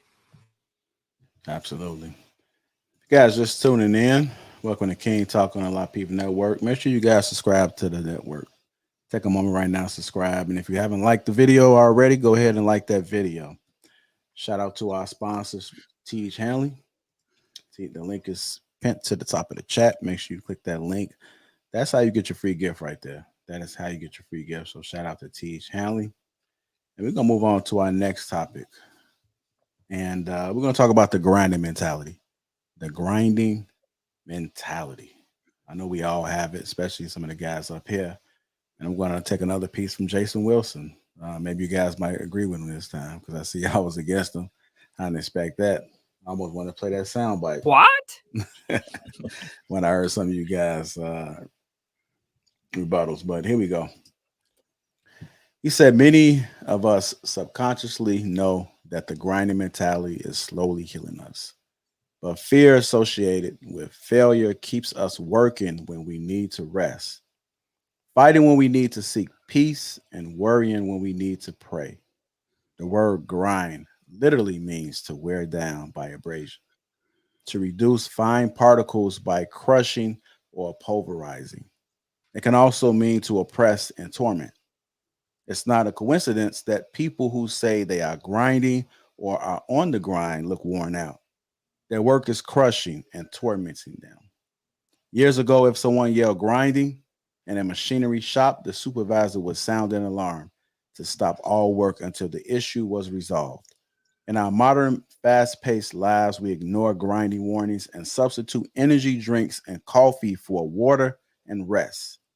This lifestyle leads to anxiety, insomnia, digestive issues, muscle breakdown, high blood pressure. So let's talk about the grinding mentality. How we feel about that? Do you agree with him? And what are your thoughts about the grinding mentality? What is this dude talking about, man? Like, I don't, I can't, I don't know no way else to. I don't know another way to be, bro. I'm trying to get things done, trying to accomplish tasks. I got goals that I'm trying to accomplish. Grinding is just, and to me, is somewhat of a metaphor of you trying to, get things done in a reasonable amount of time. If I was to literally rest when I feel like resting, then I'm not going to get things done. You know what I'm saying? Now, there is a time to rest. Don't get me wrong. But as it relates to trying to build a legacy and building things for your, for your family, like it takes work to do that. And it's going to take hours of that you didn't expect at times to even do. So I definitely would like to talk to him a little bit more on when the perspective of it's coming from, but just reading it off top, I don't know. How did he get to where he is if he wasn't grinding? My bad. That's just my thought. So, Bro, I tell you what, man, I think Rilla spoke about the context of like what he's trying to get across. And I get it. I get what he wants, man, to kind of slow down and not be so hard on ourselves and open up emotionally, because we holding in a lot of trauma and a lot of issues and stuff that we've been taught to quote unquote man up, meaning sweep under the rug and just tough it through or whatever. So much so we grind until we die. So much so that we don't really enjoy life, quote unquote. That's his message. That's what he's trying to get across. But I got to disagree again.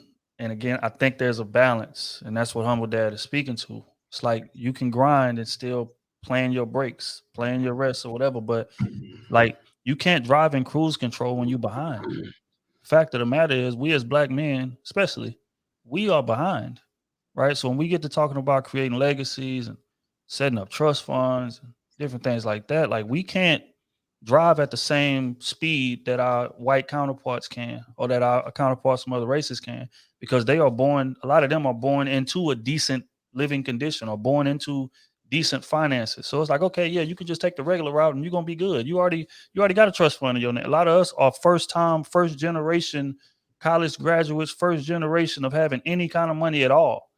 A lot of us grew up broke, check to check type of situations, and we seen that growing up, and in our mind we like, I'm never going back to that, and I don't want my kids to even know what that looks like. So what that means is, since I'm starting from behind, I have to drive a bit faster than that speed limit that my counterparts can drive at, because for one, tomorrow's not promised, and for two, I got a lot of catching up to do. And that's just the reality of black men. Now, would it be nice if we can just rest whenever we want to and just sit in cruise control and work hard today and take off the next 3-4 days? That would be lovely. But that's not our reality in terms of what we're trying to accomplish. So that's the part that I disagree with him on. There is balance. You just got to find it. Man, don't Derek Jackson me, God. You know what I'm saying? Don't Derek Jackson me. You know what I'm saying? How you got these books and you popping everywhere, bro, telling somebody the grind got to stop. The grind don't stop for nobody, baby. right? That's just real. You know what I'm saying? I've been working since I was 14 years old, bro. You know what I'm saying? The grind, somebody got to do it, baby. Somebody got to do it, right? You want your wife to be able to say you take care of her, that your kids can have good Christmases. You know what I'm saying? You want to make sure you pay them credit cards off at the first beginning of the year. Yeah, I hear you. You know what I'm saying? Everybody, and I'm telling y'all, I tell everybody, get your rest when you can, right? But Shannon will tell you, in the military, that's sleeping standing up sometimes, right? You got to get the job done, right? It'd be nice if the world changed for everybody tomorrow, and then you can, okay, you know, off the strength of what you did in your lifetime, that you got this social score, and you got X. It don't work like that, man, right? It don't work like that. The grind don't stop. It sucks, I know, but if you want better for your family, bro, you like right now. I look at it down the line. Hopefully, my grandkids will be able to rest. You know what I'm saying? But don't Derek Jackson me, God. You Derek, nah, bro. You know what I'm saying? Stop, bro. Stop. I love the brothers, man. I love when Tuesdays roll around and we get to build and chop it up on these subjects. I am a walking contradiction then, because this is the part where I actually agree with him on. I'm gonna tell you why. Most times I talk to JR hit me up. he don't, he don't even ask where I'm at no more. It's like, oh yeah, work. Right. Every time he hit, I'm at work. I'm leaving from work. I'm going to work. Work. We are not in the one of the things that I'm challenging myself with this year as a leader for where I'm at is delegating more. Delegating more. And most of the times what we I don't know who said it on the panel earlier, but somebody was talking about, you know, you have something that's due and nobody's going to get that assignment done like how you get it done. And that's what I mean. Let's keep it a beam, bro. Like I can't even. It was one point in my life where I had a balanced like work-life balance, and I was able to hit the. I was able to ride my bike all the time, not motorcycle, like bicycle on the lakefront. Like I used to love hitting 55th, and then, dude, I'd ride my bike all the way to Lincoln Park and back. What? Facts.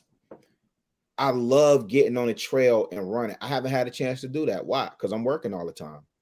Yeah, now bills got to get paid. I'm taking on this new responsibility with my girl. My kids got to eat 1,000%. But I also owe some things to me too. And I think I got to get this book because I have Cry Like a Man. I don't have Battle Cry. And I kind of know what Jason Wilson is getting at, but I think everything is within context. And we're not in a situation where it's manual labor. Our grandfathers, great grandfathers, and fathers worked themselves to the grave. We die earlier than our women do, on average, because we work. Now, I'm not saying I agree. Our bodies are built, you know what I'm saying, for work. So I'm not saying I'm never, you know, the scripture talks about if a man don't work, you know, you don't eat. If you can't provide for your family, you worse than an infidel. You worse than a non-believer. So I'm not saying that. But what I am saying is we do got to advocate for balance. We do got to advocate, you know what I'm saying, for work-life balance. Yeah, things definitely got to get done. But how much of that is a result of us feeling like we can take on the world on our shoulders and do everything ourselves without once considering who we could delegate this responsibility to? Right? I don't get 8 hours of sleep, bro. I don't. Y'all look at my eyes. My eyes is red as hell right now. Because as soon as I get off this, I've made this commitment twice a week. As soon as I get off there, because I believe in the value in what I'm doing. And as soon as I'm done with this, I'll go get some work done, even though I'm off the clock, but I'm not because I'm salary. So technically, in my mind's eye, I'm 24/7. That means the ADT people could call me. They could set the alarm wrong, and the ADT people gonna call me and say, "Hey, something's going on with your store." And guess what? I got to make a 40-minute drive. If there's nobody else there able closer, I got to make that 40-minute drive, right? Because I'm responsible for that. And so, you know, these young bloods that's coming up behind us, fam. I agree. I believe in working hard. You know, I talk to my grandma all the time because I'm not able to see her as much. And I mean, you know, she like, baby, I understand. Because I remember seeing the house that I grew up in. Let me say this real quick and I'll be quiet. The house I grew up in, my granddad went to work. I could set my clock. I could go to school how him and my grandma worked together like this. He left the house at 4 a.m. in the morning, came back 4 p.m. in the afternoon because he worked at the steel factory, steel mill. And then he ate, went to sleep for a couple hours, had to take my grandma to work downtown. We in the hundreds. He had to jump on the Ryan and take her downtown because she was a personal nurse on the north side. And he would be back by 10 o'clock. So that means whatever dirt we was doing, we had an hour to get it done. Right? So he'd come home at like 10 o'clock, go to bed and got to be right back up at 3 to leave out the door by 4. My granddad worked himself to the grave. My granddad been gone 20 years. I told y'all this before. My grandma's still here mourning her best friend. She's been with our best friend for 20 years. I'm with y'all, man. Listen, I love my seeds. I love my woman. I'm going to make sure they have what they need to have, but we got to work smarter. We do, fam. I'm with the grind. I'm with it. I'm all about that grind, but I'm also about that work-life balance, man. And I don't know where that lies. I'm always trying to figure it out, but it is one thing that I'm challenging myself. I get 120 hours, not PTO. I get vacation time. My sick time is separate. My challenge this year is for me to, I'm maxed out. I'm losing money by not taking vacation time. I don't even know what a real vacation looked like. I went to Miami and still ended up working. All right. You know, so I don't know what vacation looks like. I've never had a real vacation. There's no work-life balance. What is that? Right. So I'm challenging myself with that. And I'm just saying, I'm not trying to, go on a tangent or a rant, but I'm saying like, yo, we got to balance that out, fam. We do. Yeah, we got to grind. We built for this. We men. Yeah, this is part of man up. This is part of it. Yeah, kids got to eat. Wife got to be taken care of. The bills got to be paid. None of that stops. I got to do all that. That's a fact. But I also got to take care of me, fam. Hey, Real, I want to ask you about the balance part. If somebody is asking you, how do you balance? What would your answer be? Man, normally you still in that time away for me to do simple things. Like I really want to hear Shannon's response, because Shannon is working all day. He's working. I can't steal away time. I see you rich people read. I see the training, all the stuff that you're doing in addition to running your businesses. And I'm telling you, JR, for me, it used to be me either the balance would be for me to go ride my bike or run or read a book. Man, I got a book sitting right here on my face from Miles Monroe. I still have yet to get through the rest of this book. And I'm trying to find it, but I know it's a deficiency on my part in terms of not managing my time. So that's on me. That's why I say I got to learn how to delegate. What things can I give to my girl and say, okay, you handle this, right? And what things can I give to my team at work and say, y'all handle this, and then I can carve out time for self. It's a challenge, man. I'm still trying to get back to the basics of it all. So I don't have a direct answer for that. I'm gonna answer it.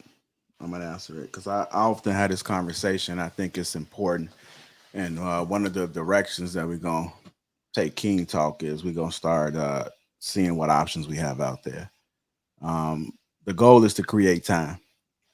The goal is to make your Mondays feel like Fridays, right? That's the goal. The goal is to not be where you are because it's consuming so much of your time. You have to figure out how to position yourself. I agree with the balance of sleep, right? Because I'm trying to be conscious of, especially when I got things to do in the morning to get in my sleep. Because once like 7 o'clock hit, my body is up. I don't take naps. It's hard for me to take naps. I can't go to sleep. I can't lay in the bed. I got too much work to do. I'm constantly working all the time. Even when I'm sleeping, I'm trying to get my brain to shut down. But the goal is to get yourself in position to be able to create more time. One of the hardest things that I struggle with, because everybody always asks me, what can I help with? What can I help with? But that involves trust. And it's a lot of folks that just can't be trusted. That's the reality of the situation. But it also takes a lot of energy to be able to try to teach somebody to think the way that you want them to think and make the decisions that you would make if it was you. That's the reality of the situation. Some things can't be done. Some things have to be controlled by you. But you have to try to figure it out, because the thing is, we want to be in a position where we enjoying life, we out the country, we trying new things, and everything else is running. You often hear about residual income, right? That shit is real. That's why I suggest people invest in the stocks. I know the stock market been down, but you don't trade and invest off emotions. That's just a life rule. You don't move off emotions. Things go up, things go down. That applies to life as well. It go up, it go down. Once it go down, what are you gonna do? You either lay down or you either get up and you find another way. Because the way you was doing it might not be there. That's just life. It's that's a variable right there. It's there. It exists. So once you master that, life is easy. Life is easy because you will have an understanding that it's not going to be 100% perfect. It's not going to be Disney. I woke up and my damn leg hurting. I might get my leg amputated off tomorrow. What I'm gonna do? Give me a wheelchair, keep moving. I can't dwell on that shit. That's just the reality of life. Our bodies are not made to exist and to keep moving. Our minds are not. As the older we get, we forgetting shit. I lost my goddamn fucking AirPods. Bought some new ones. I just found my AirPods. It was in my camera bag, and that shit been gone for 3 or 4 months. I got one AirPod and lost the shit again. Just keep fucking losing shit. So now I'm thinking about how to master. You got to adjust. Remember I talked about adjusting, right? So since I forget shit, like little small shit like that, I have to make sure that I put these AirPods in the same exact spot. That's an adjustment. I might not have to make that adjustment a few months ago, but it's things that's happening that we don't realize. You got to be woke. You got to understand there's so much shit that's going on right now. They telling us different things and we just doing it. We ain't even thinking no thought. We don't even want to hear other people's perspectives because we so caught into how we normally do things. How we do it is right. That's ace. We can't grow like that. If I don't listen to you guys and your perspectives, it's a possible chance that I won't grow. So I listen to people. I'm open, but you can't talk over them because you can't hear and listen at the same time. You got to be able to listen. And some things don't require an immediate response. Sometimes you got to like lay in and sleep on it. It got to make sense to you. I often tell people if they're trying to be a comedian, it's about painting the picture good enough so they can understand. Same thing with you making your points. In your head, you may think that you know exactly what you're saying, but if they can't understand you, you can't paint the picture so they can understand it, then they're not going to buy into what you're saying. They're not going to buy into what you're saying. So you got to learn how to articulate better. You have to learn how to express yourself better. That ain't their fault. That's your fault.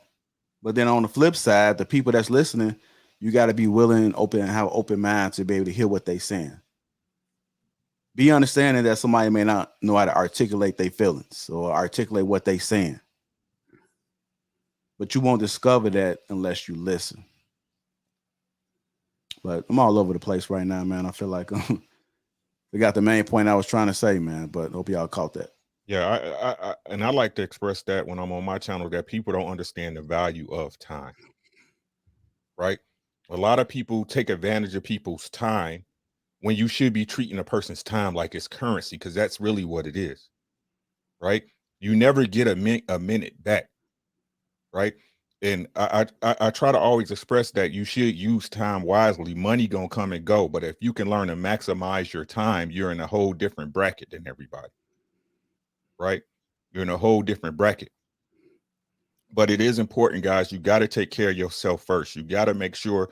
And I totally understand what Lapeef, what JR and Real is saying, man. You got to learn to delegate. You know what I'm saying? You got to get somebody with your side by your side that's able to take some of that stuff off your plate. Have that conversation like, hey, this is what I'm gonna handle.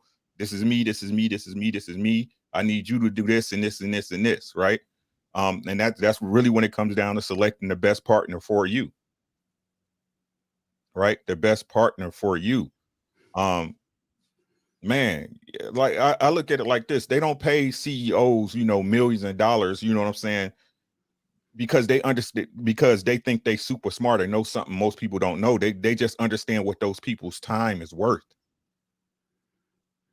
You know what I'm saying? And like Trill said, bro, we don't have time to be, you know, not moving on non-actionable items. We need actionable items so we can get to the goal and get to the next one. Because a lot of stuff that we've been talking about, just our people in general in the past, is, you know, what's wrong.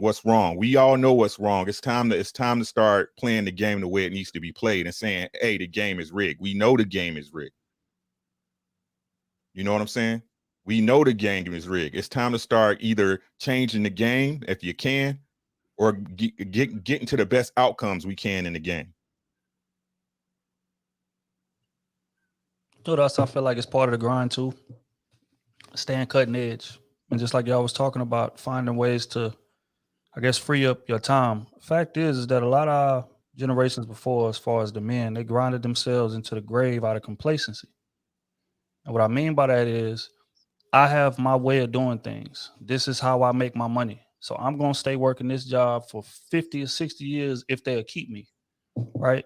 And what I mean by complacency, meaning I don't want to learn anything new. I don't want to learn a shortcut. I don't want to learn, okay, if I go to school for these 2 years, I can get another job making double what I'm making, working half of the time. You know what I'm saying? And I think now that we are in the information age and there's so many different ways to make money, part of that grind is constantly educating yourself, constantly being informed, constantly staying on cutting edge of ways that we can free up time. Just like this YouTube space. It's people on this space making 6 figures for putting out videos. That is a way that you can free up your time. Not saying you love your job, that's cool, but you can work less hours. You'll be way more willing to delegate if I'm making 6 figures off coming and sitting here doing what we're doing right now. That's the way of staying cut. Right. You know what I'm saying? So that's a way, but part of the grind is not being complacent. Part of the grind is not saying, okay, I done went to college, whatever, I got me a good job, I'm about to stay here. I don't care what else is going on around me. I'm good here. Part of the grind is not being complacent. Part of the grind is staying reading, constantly being up on what's changing, what's going on, different ways for income. And I think once you master that, then you'll end up freeing up your time by default. But if you are complacent, like a lot of our forefathers was, that stayed at that steel mill for 50 years, 40 years, when it was better opportunities, then you will grind yourself into the grave. Shannon, you go. I'm gonna go after you, bro. I need to hear from Shannon because you've been thinking for a moment, bro. I don't know why you're doing a good job of listening, but I've seen you trying to figure out what you wanted to say. Be ready. Every day he has something for everybody. Every day there's a workout. There is the rich people read. There is something on relationship. Then you got high value Shanny. Fell off for a minute. Now you say back like he never left. I mean, like every time I'm driving to the gig, I see something I'm like, yo, let me tap in over here, see what bro working on, man. How you doing it, fam? So listen, Ricky Williams is in what he wrote. He's basically telling people, you know, he's talking about the grind and the grinder, and when it's at a machine shop, when somebody says grind, you know, all of a sudden they hit the emergency shut off. Ricky Williams? Or Jason no, I'm Wilson? sorry, Jason Williams. Jason Wilson. I want the money for that book. You know what I'm saying? I mean, Jason Wilson. Jason Wilson. Okay. Because I'm thinking my man Ricky. Anyways, so Jason is like, you know, they scream that and they say shut it off. But so here's the thing. So that what he's writing in that book is there's 2 schools of thought. There's the entrepreneur, and then there's the wage earner. So there's a wage thinking, and then there's an entrepreneurial thinking. And a lot of times people are conflating two different conflating messages for two different type of people. You see what I'm saying? And so, as an example, not work smarter, not harder. Okay, for instance, okay, let me do it like this. The average Black American in the United States, as of 2020, makes $45,870 a year. That's average. That means some people make a little bit less and some people make a little bit more, and we all land at $45,000 a year, right? That's because we have way more workers than we have entrepreneurs. I get it. Everybody wants to call themselves an entrepreneur, but they're not. You could be a business owner, but an entrepreneur is a completely different thing. I talk about it on my channel, right? And so, Rilla, when you say things like, you know what, work-life balance is important, it is. It absolutely is, especially if you're making somebody else a millionaire. If you're working at a job and you punch a time clock and you waiting on your paycheck every Friday, and and somebody else is the owner of that building and you're making them filthy rich, then you damn sure better add some work-life balance. You better damn sure go on vacation. You better and don't work on vacation. I understand the difference between a salaried employee and a waged employee. You know what I'm saying? A lot of people believe that salary employees work until the job is done. Wage employees drop the pin at 5 o'clock, right? And get in trouble if they stay longer. You know, clock out, go home. It's illegal for you to stay here. You salary so you can stay as long as it is necessary. I get that. But for me, my message is to entrepreneurs. And so when it comes to the things that you see me do, Rilla, and see, like I tell everybody that my channel on YouTube is about the two ships, entrepreneurship and relationships. So now we're talking about the entrepreneurship side. And so what Jason Wilson wrote in the book, talking about the grind, is not speaking to the people that I'm speaking to. The people that I'm speaking to, we absolutely grind. You have to grind because $45,000 is a bad month. Not an average for the average worker throughout the country. If you make 50 grand that month, then you wondering what the hell went wrong. Shit, that's not even gonna cut payroll. So there's a certain grind that needs to happen. And I get the intelligence, and I think Trill spoke to the CEO, but I'm here to push people beyond what's expected of them, especially when I'm speaking to entrepreneurs. And I cannot tell entrepreneurs that has not reached their goals yet to say, yeah, you know what? Adopt a worker wage mindset. You can't do it or you won't succeed in your business. And so, you know, it's funny because I was reading, I brought up the quote from that movie where the brother, he said, listen, it's otherwise we were depriving the world of the next Louis Armstrong, the next Charlie Parker. I push people beyond what's expected of them. I told you the story about how Charlie Parker became Charlie Parker, right? This is young Charlie Parker, 1937. He was 16 years old. He said, yeah, Joe Jones, he threw a cymbal at his head. He said, exactly. Parker's a young kid, pretty good on the sax, gets up to play a cutting session, and he fucks up. Young Charlie Parker fucks up. And Jones nearly decapitates him for it. And Charlie Parker is laughed off the stage. He cries himself to sleep that night. But the next morning, what does he do? He practices and practices, and he practices with one goal in mind, never to be laughed again. And 1 year later, he goes back to the Reno, and he steps up on that stage, and he plays the best motherfucking solo the world has ever heard. So imagine if Joe Jones had just told young Charlie Parker, well, that's okay, Charlie Parker. You know, that was all right. Good job. And Charlie Parker thinks to himself, well, shit, I did do a good job. You know, end of story. No bird. And that's an absolute tragedy because to an entrepreneur, to somebody who's trying to reach more than $45,000 a year, there's no two more harmful words in the world than good job. And so what Jason Wilson is writing in that book, telling people good job is okay. Turn off the machine. Don't grind too much. That is not necessarily for entrepreneurs. If you're an entrepreneur, good job ain't ain't good enough. But if you are a wage earner and you're okay with being average, and it's okay to be average, don't get me wrong, most people are. If you're okay with being an average person, then absolutely drop your pen at 5 o'clock, go home. If you do not want to be average, if you want to get promoted, if you want to one day own your own business and run it and then hire employees to do the things that you once did, then good job ain't good enough. And also, when it comes to delegation, really, you mentioned, you said, you know what, delegating is important, yes, but it's not so you can be lazier. If you're interested in becoming a good entrepreneur, you delegate so you can do the things that nobody else can do, and you just simply work that harder. So I just want to make sure that we understand it depends on what person you are. If you're all about getting your 401k, going doing your 9 to 5, knock out your 20 years and get your retirement, then fine. But if you want, you know, if you want the Lamborghini, if you want the big house, and then you want to buy a new Lamborghini next year, then grinding is necessary. Just depends on who you're talking to.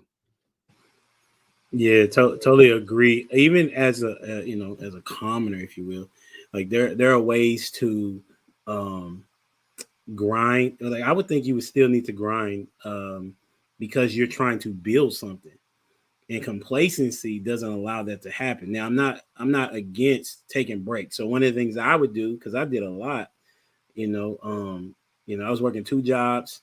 I was getting a degree or whatever. You know what I'm saying? I had different roles I had to play, and I had to be a husband as well as a father. So what I would do is actually schedule time. Like every day, I made a schedule.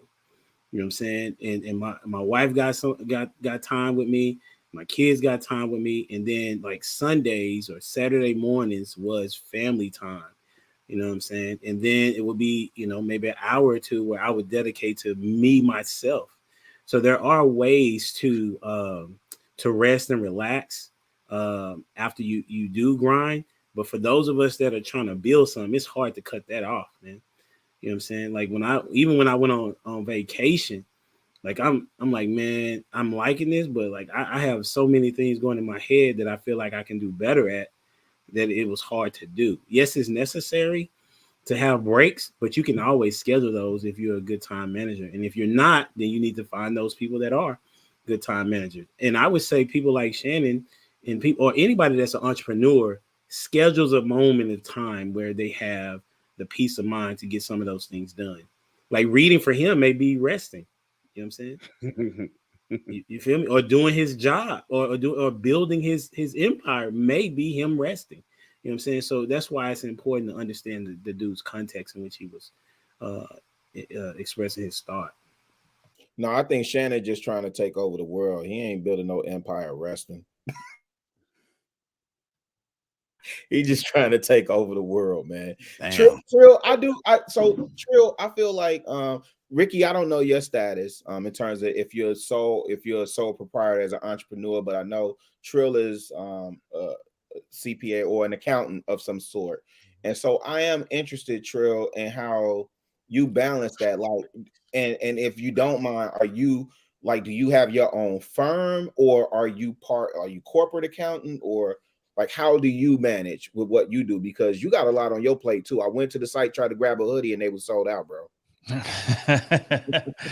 What? What? Hey, they're gonna be restocked soon. Everybody, coolseasonpodcast.com. Oh, real. I couldn't help it. He walked me right into the plug. But yeah, no. How do I balance it? For one, I'm a corporate accountant, corporate oil and gas. But I had the luxury of being able to work from home most of this, pandemic. You know what I'm saying? So with that, freed up a lot of my time to where I can kind of work when I need to work, and then when I'm not working, work on building the brand. But even before then, it was a situation where, time management, going back to what Uncle Dad is talking about. I know when I get off of work, I got so many hours to where I gotta make sure that my daughter's good, make sure that my wife is good. And, after they good and they situated, then I can kind of disappear and do what I need to do as far as the brand, whether that be editing, whether that be talking to vendors, whether that be, scouting or studying or reading or, just educating myself in general. Most of those attributes I got through late nights But again, when you work in a full-time job and you got a family to take care of, you don't really just get to do what you want to do. So time management is everything, or else nothing to get done. You know what I'm saying? So that's how I manage it. Again, I got to be structured, and I can do a better job of that. Staying up at 3, 4, 5 in the morning, but until I do, that's what my reality is. So I gotta quote unquote man up and get it done. Because nobody cares about your reasoning, your excuses. look, What you bro. said, true. Especially our listeners, bro. Like, they do not care. If we miss a pod, my inbox is full. They don't care. You know what I'm saying? So it's like, you could have had a bad day. You could have had a rough day at work. But every Tuesday, they refreshing their podcast app, or they refreshing YouTube, and they expecting it. That's a fact, because I know I am. Right. Well, Straight listen, up, man. So they on JR head if we late. They Right. on his head. So just real quick, I need y'all to hold me accountable on something, man. And shout out to Anton. I sent him a text. He didn't respond back because the Bulls was on the Pistons' heads tonight. Oh yeah, you saw that blowout? Man, beat the brakes off them up. How is that not expected? I don't understand. Like, problem though. The Bulls a real life problem, y'all. Yeah, they real Man, problems. They got three. They got what, powerhouse guards? Yeah. Man, here's the problem. They having fun. They just having fun doing what they do, man. And they all dudes that want to prove they value from the team that they let them go too. So they got that all in common as well. I'll leave that for Sunday with JR. But JR said, earlier, Houston is the first stop. I have a goal to drop some pounds. So we talking about time management. I'm talking about work and things that I need to do. So I just need y'all to hold me accountable. Really gonna be a human action figure. Hey, I'm finna be sassy. SESSY. Come time for that Houston trip. It's gonna be the first sensei with abs.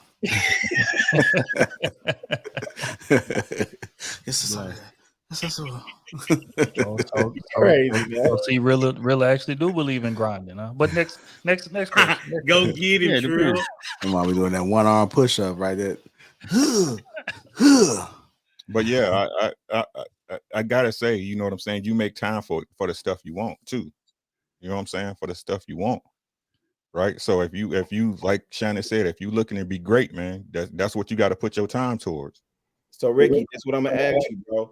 And I value your opinion because I know where you from. So I really, really, really respect you, bro. I respect where you came from, what you didn't build yourself up to be, man. You are a testament and just to the city, bro. Like, I don't know if anybody ever told you that and what you mean to the city, bro. Like, real talk. But how do you do that? So I know we always say that, right? Like, we make time for what we want to make time for. I want to make time to be in the gym. I want to make time to, but I also got to prioritize. And if I fall behind on the project, I got to make up time, which that's the luxury that we don't have. And what I was going to tell Shannon, when Shannon was saying, hey, if you want this Lamborghini, if you want this, fam, when we get to this age, no, I want my time. That's what I'm grinding for. I'm trying to buy my time back. I'm giving 50, 60 hours over here. No, I need that over here. You know what I'm saying? So I'm just curious, just practical steps. Yeah. How do we make time for the young bloods? How do we make time? All I can tell you is what Ricky do. You know what I'm saying? Now, this is what I do. I'm an IT lead. I own my own small IT company where I set up routers, switches, set them up, right? I DJ weddings and I do a YouTube channel. Right? I do all that. Now, how do I get it done? I do it right the first time. You see what I'm saying? At my job, at my job, my day-to-day job, I've got that place so locked in tight, I can leave when I want to. You see what I'm saying? But it took me 3 years to get there. You see what I'm saying? It took me 3 years to get there. And all that's about for me is relationships and conversations and getting the stuff done right the first time. With my people, I'd be like, hey, I got this to do over here. I'm not going to be here to see you today. I'm going to be over here tomorrow. You know what I'm saying? With my IT company, with my IT support company, I only got 2 businesses that I work with now, but me and them are on accord. Hey, I'm going to be here on this Saturday. When do you need me? You need me here this Friday, right? And like I said, with my YouTube, I do that every day. That's an hour a day. That's an hour a day I have set aside no matter what. You know what I'm saying? But I can say this, I have a wife. Shout out to my wife, AD. Shout out to my wife that handles the minutia that I don't, right? She handles I don't have to, you know what I do in my house? I fix stuff, right? Designing, dinner, laundry. That's what my wife takes care of that for me. I appreciate her. That's why I tell y'all, bro, if you get a mate that's willing to give into their energy into your life, love and appreciate them, bro. Facts, homie. They make your life so much easier. Hold on real quick. I gotta go holler at Boo Thing. Right? They make your life so much easier. But like I said, we get so caught up in our ego and so selfish, bro, that you think you owed that. You not owed nothing.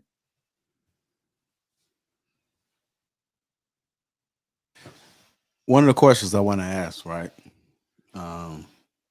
I think this is a good question. So there are so many guys that are scared to take their parachute off. And when I say that, meaning that they have something that's going on, but like the fear of leaving that job where they've been told that this is the greatest job ever, you know, the pension and so forth. Like when do you pull a parachute off? Shan, you an entrepreneur. Like you run things. Was it ever a point that did you always work for yourself? Or were you working at a job and you quit? 1998, a young Shannon was in college, Cal State Long Beach. I just pledged my fraternity, was having fun. I was offered a job. I was a nerd, geek, computer guy, right? What? And I started working at a company called Icon. I needed to work. And my mother had the entrepreneurial spirit, but I really didn't jump on it like that. I started working for this company called icom.com, and they were selling servers. They were selling website space for $7.25 a month. You had to pay the whole year in advance, and it was the cheapest that you can get a website back then. Nobody I knew even had email, right? I was like one of the first people with email and so on and so forth. And then this company was doing so well. They were doing about $100,000 a month. It was only about 9 of us in the whole company. And I was in the support department. And I helped build the support department up. 2 German white men, one named Thomas Gorney and the other one named, I forget the owner's name. Damn, I forget his name. Anyways, they sold the company. About a year after I was there, they sold the company for $11 million, got paid $11 million cash. And then once they got that check, they looked back at us, the people that built the company, and they said, "Thank you for your service." They didn't give me no money. So they took that $11 million and they ran. I was like, okay. So I left that company. I went to work at a company called Affinity Hosting. Affinity Hosting. Same company. Asian guy ran it. Difference now Icon was in Hollywood.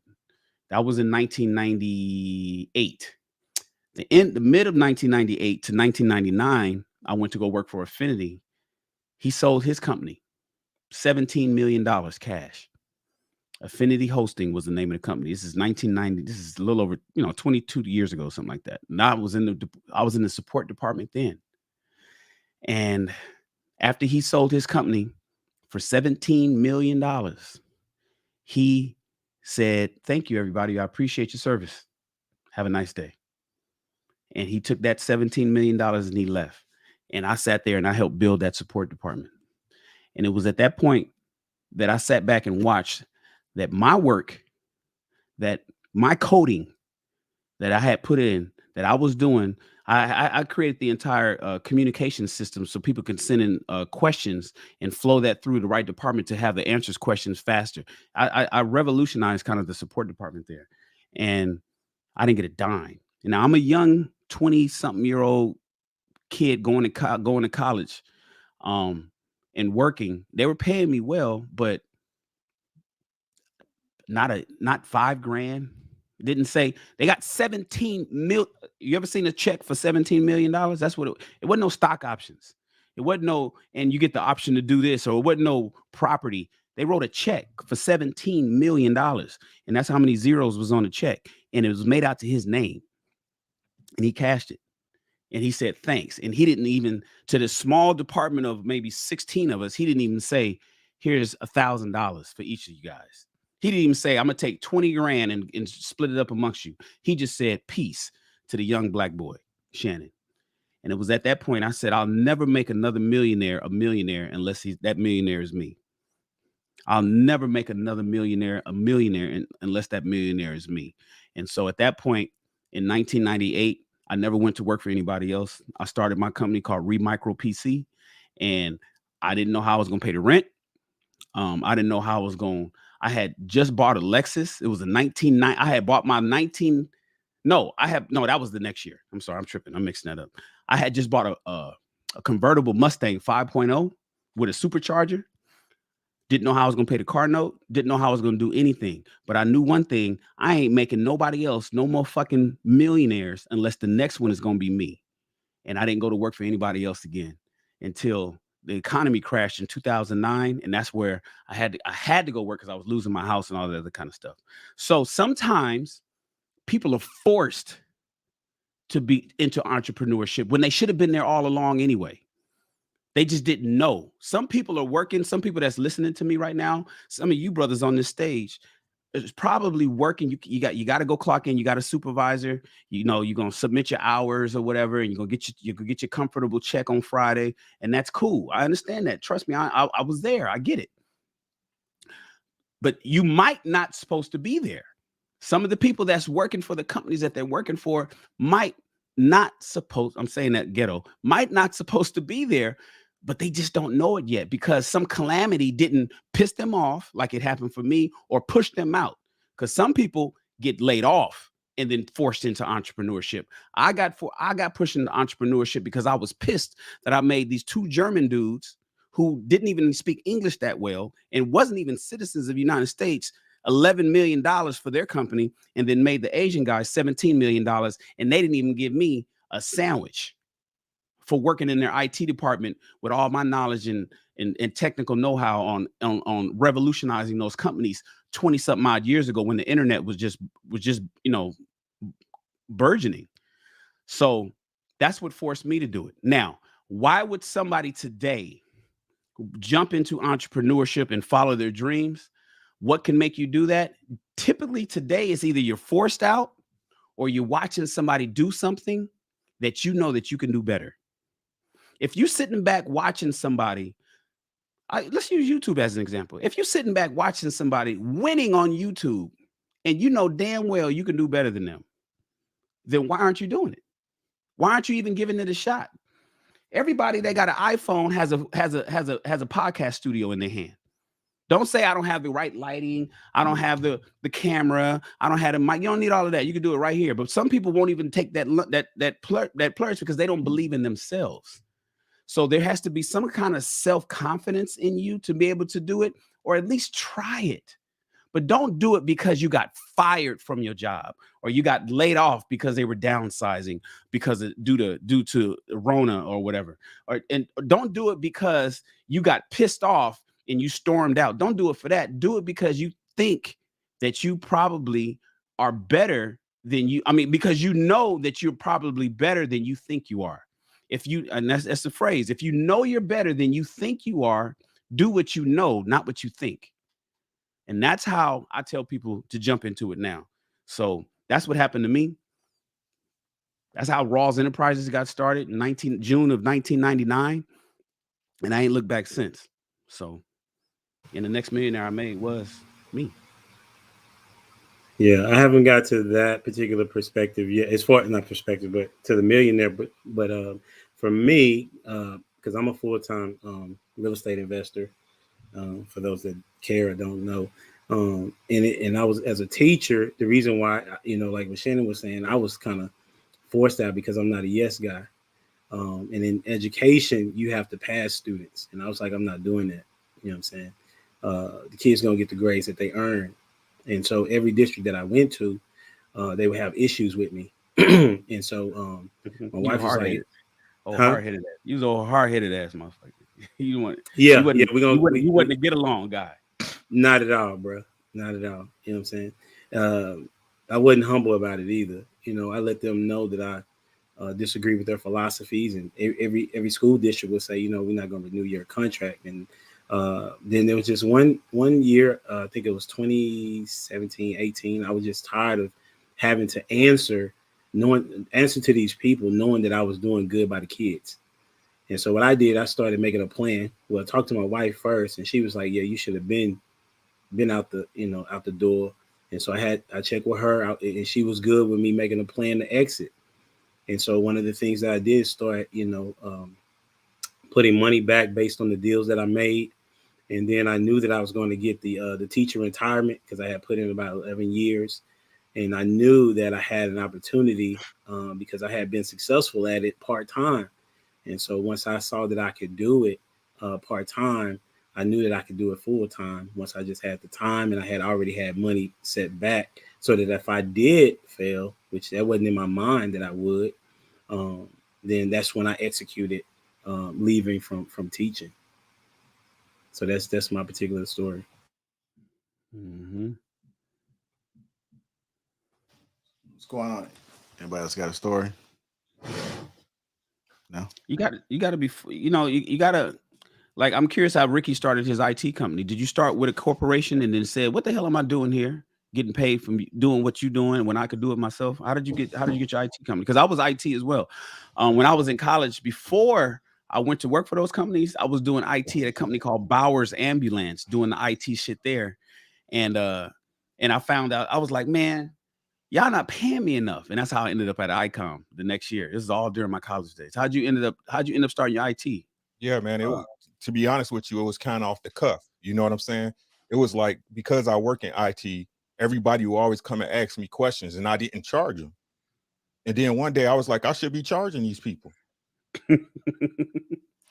Just like that. You know what I'm saying? You take, and this the kickover, like my first client who I work with right now, right? She was like, they charging me, $300 a trip. I was like, what? You know what I'm saying? I was like, I'll charge you $250. You know what I'm saying? And that's how it started off. It could have been, you could say it was me being opportunistic, but it's like I said, I was doing this anyway, and I enjoy doing it. I love building computers, fixing computers, setting up networks, you name it, I could do it. I've been doing it for I don't know how long. You know what I'm saying? So when she just presented a need for it, and I took it, and I went from there. That's what's up, man. And another thing is, entrepreneurship is not for everybody. And I don't want to push it like as if it's something amazing, because most entrepreneurs fail, because people a lot of times people see somebody else doing something and say, "Oh, I can do that," and they give it a shot, and it's not for them. Some people are really great working, and that's what makes them better. That's where they get their peace, they get their solitude. Me, I'm like Big Sean, I live the life I deserve, blessed. Fuck a fake. I feel better at work. I do feel better at work.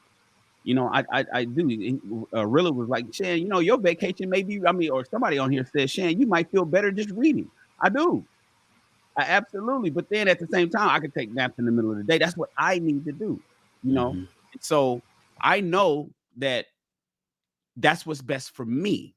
But that doesn't necessarily mean just because that's what's best for me, it's best for everybody. Everybody say, "Oh man, I'm working 40 hours a week just so I could be an entrepreneur. Now I'm working 80. Yeah, that's how it works sometimes, especially when you're starting off. And then you working 80 hours a week for half the money you was getting paid when you was working 40. Everybody's not gonna be able to do that. They're gonna be like, "No, I need that check. I got a mortgage. I got kids. I got to get this car. I want to go watch the game. I want to try. I need my 2 weeks out of the year. I need my PTO." Listen, it's not for everybody. And it's okay that it's not for everybody. That's why the average salary is $45,870 a year, because most people is cool with just being comfortable. But some people, it's not even about the money. They just have more to offer the world, and they want to be able to offer that on a larger scale than what they can do by punching in a clock at somebody else's corporation. And so it's good for everybody. I champion the people that work, and I champion the people that create and innovate and create businesses and start stuff and hire other people. I champion everybody as long as you're doing something. What I don't champion is laziness. You know what I'm saying? So, we got so many people that's shiftless and lazy, and they don't want to work. They don't want to innovate. They don't want to be an entrepreneur. They don't want to start nothing. They don't want to create nothing. They don't want to help nobody. They just want to hustle. They want to try to figure out how to get a PPP check. They want to just figure out how can I get me? Well, how you get that? I know so many hustlers out there that just is trying to work the system to try to get something and get over. I don't have no love for them. But a hardworking man or woman, whether they're working for somebody at a company or whether they're trying to start their own company, those people are the ones that I love. Did you know that like 80% of businesses, period, that have started go out of business the first year? 80%. Is that's a little low. I thought it was higher than that. It's 90% in 5 years. Well, I'm researching it right now. I've researched it for the past 6 years. Oh yeah, I was about to say I thought it was like 90%. Okay, I am looking at the 5 year. Yeah, 80% maybe the first year, 90% after the first year, another 10% fall off on year 2, 3, 4, and 5. Make it past 5 years. Yes, right. And black businesses specifically are the fastest to fail, mainly because of they did it for the wrong reasons. There's no excellence in it. There is they only doing it for the money, right? When you should never do anything just for the money, especially when you're starting a business, because then that means your passion is not there. Their mindset is not around that there will be failure and how to recover from failure. You can read I've studied this for a while, so you can read it whenever I finish it. Do you guys know who falls for the multi-level marketing the most between Black, white, Asian, and Latinos? Who falls for who went to see back when I was in college? They had 2x2.net. They had I forget, they used to sell long distance insurance. This is before cell phones was popping and shit, right? They were selling long distance insurance. Long distance telephone. They were selling insurance. Today, you got different ones. You got, Mary Kay, you got Herbalife, you got Primerica, you got, you got a lot of different ones. And I got some friends that's really high up in some of these places, right? I got really a lot of friends in Herbalife that make a lot of money. But the reality is a lot of people, Black people in particular, want to get rich quick. I'm of the mindset of buy something for $1 and sell it for $2. So I'm not a multi-level marketer, right? I figure out a way to buy something for $1, enhance it, and sell it for $2. Some people, our people in particular, love to just figure out to watch somebody else and, oh yeah, let me show you, just call in with me and you're going to be part of my downline. And then I'm going to get a percentage of your percentage, and everybody that you sell, they're going to be a percentage. And they sell these slick ways of a Ponzi scheme. And because they want to get rich quick. And so I believe in what you're saying when you say our people are the ones that fail the most, because we try to everybody wants to take a shortcut to success. And it ain't no sprint. It's not a sprint. Not at all. Nope. What's going on, Jedi? Welcome to the show, brother. My apologies. I know you've been sitting there patiently. No problem. I'm here sitting here quiet. And shout out to the Broken Dusty show. Jedi is a part of that show. So shout out to him. I look forward to seeing you tomorrow, brother. What's going on? Absolutely. Thank you for having me. Shout out to Rilla. Shout out to you guys. I haven't talked to you guys in a minute. Ricky, pleasure meeting you. Humble Dad, pleasure meeting you first time. I just want to say, what you go to Mark to what Shannon was talking about, he's absolutely right. Since when the pandemic started, people my age, especially around college students, were targeted in terms of the multi-level marketing schemes and stuff. And to the point, I got so many people who I graduated from high school I haven't talked to in years. And I'm getting DMs from, hey man, I haven't talked to you in a minute. Hey, by the way, here's a business opportunity I have for you. Blah blah blah, X, Y, and Z. Here's the link. Right? Here's a Zoom call, right? And to the point, it's like clockwork, right? And things for me, one thing that we talking about not taking shortcuts. My dad, talking about trust the process. He always told me this, right? And so the process is not always supposed to be good. That's why I never know. It's not meant for everybody, right? Because you got to earn it, right? I know in situations right now, like in my last semester from undergrad, right?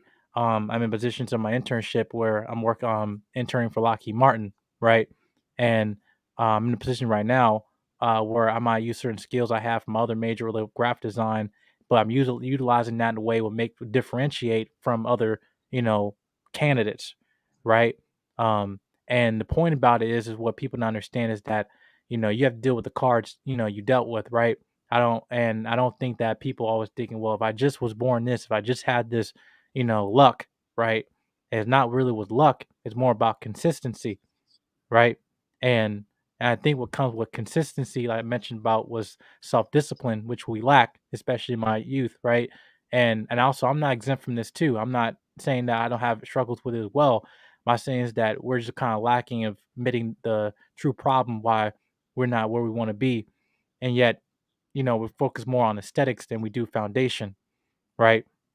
And I feel in that sense Mhm. that when I watch things, these live streams, why, especially shout out to Mr. Lee, when he's talking about thing about power, like I said, with power was not given to everybody, right? And I think in terms of when you see the man on this panel, when you see situations like millionaires being built today, through the pandemic and one of the crises, so we have in society, right? And it's gonna be there'll be another crisis too. It might be the pandemic is this one. There'll be another one in 10 years from now when you guys' age, right?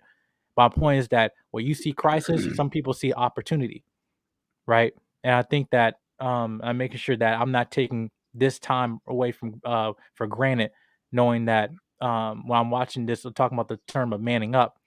Um, my father was talking about he one thing he said he got this line from Godfather, right? When we make terms about these foolish decisions, that especially my age, it says that women and children can afford to be foolish, but men cannot afford to be foolish, right? Because it costs too much, right? Mhm. And he makes sure for me that what I'm working on right now, as I got connected with you guys, making sure that I cannot afford to be foolish at my age. Yes, I know I have more life, to give on this earth than I have lived. But my thing is that the worst thing I can do is take it for granted and knowing that the resources that I'm being provided in my youth that my father did not have, knowing that I just can't I can't accept. I refuse to accept as a black male, soon to be a black man, a leader. I refuse to accept a life of mediocrity and refuse to be complacent. I won't accept it. No. We can't afford it, not as men, not if we're doing what we're supposed to do. And bro, Jedi Mike, you'll never have enough time, bro. That's what people need to realize. You will never have enough time.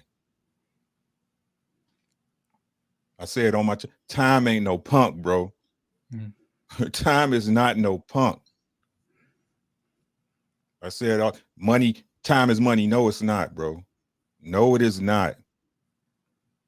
Use your time wisely.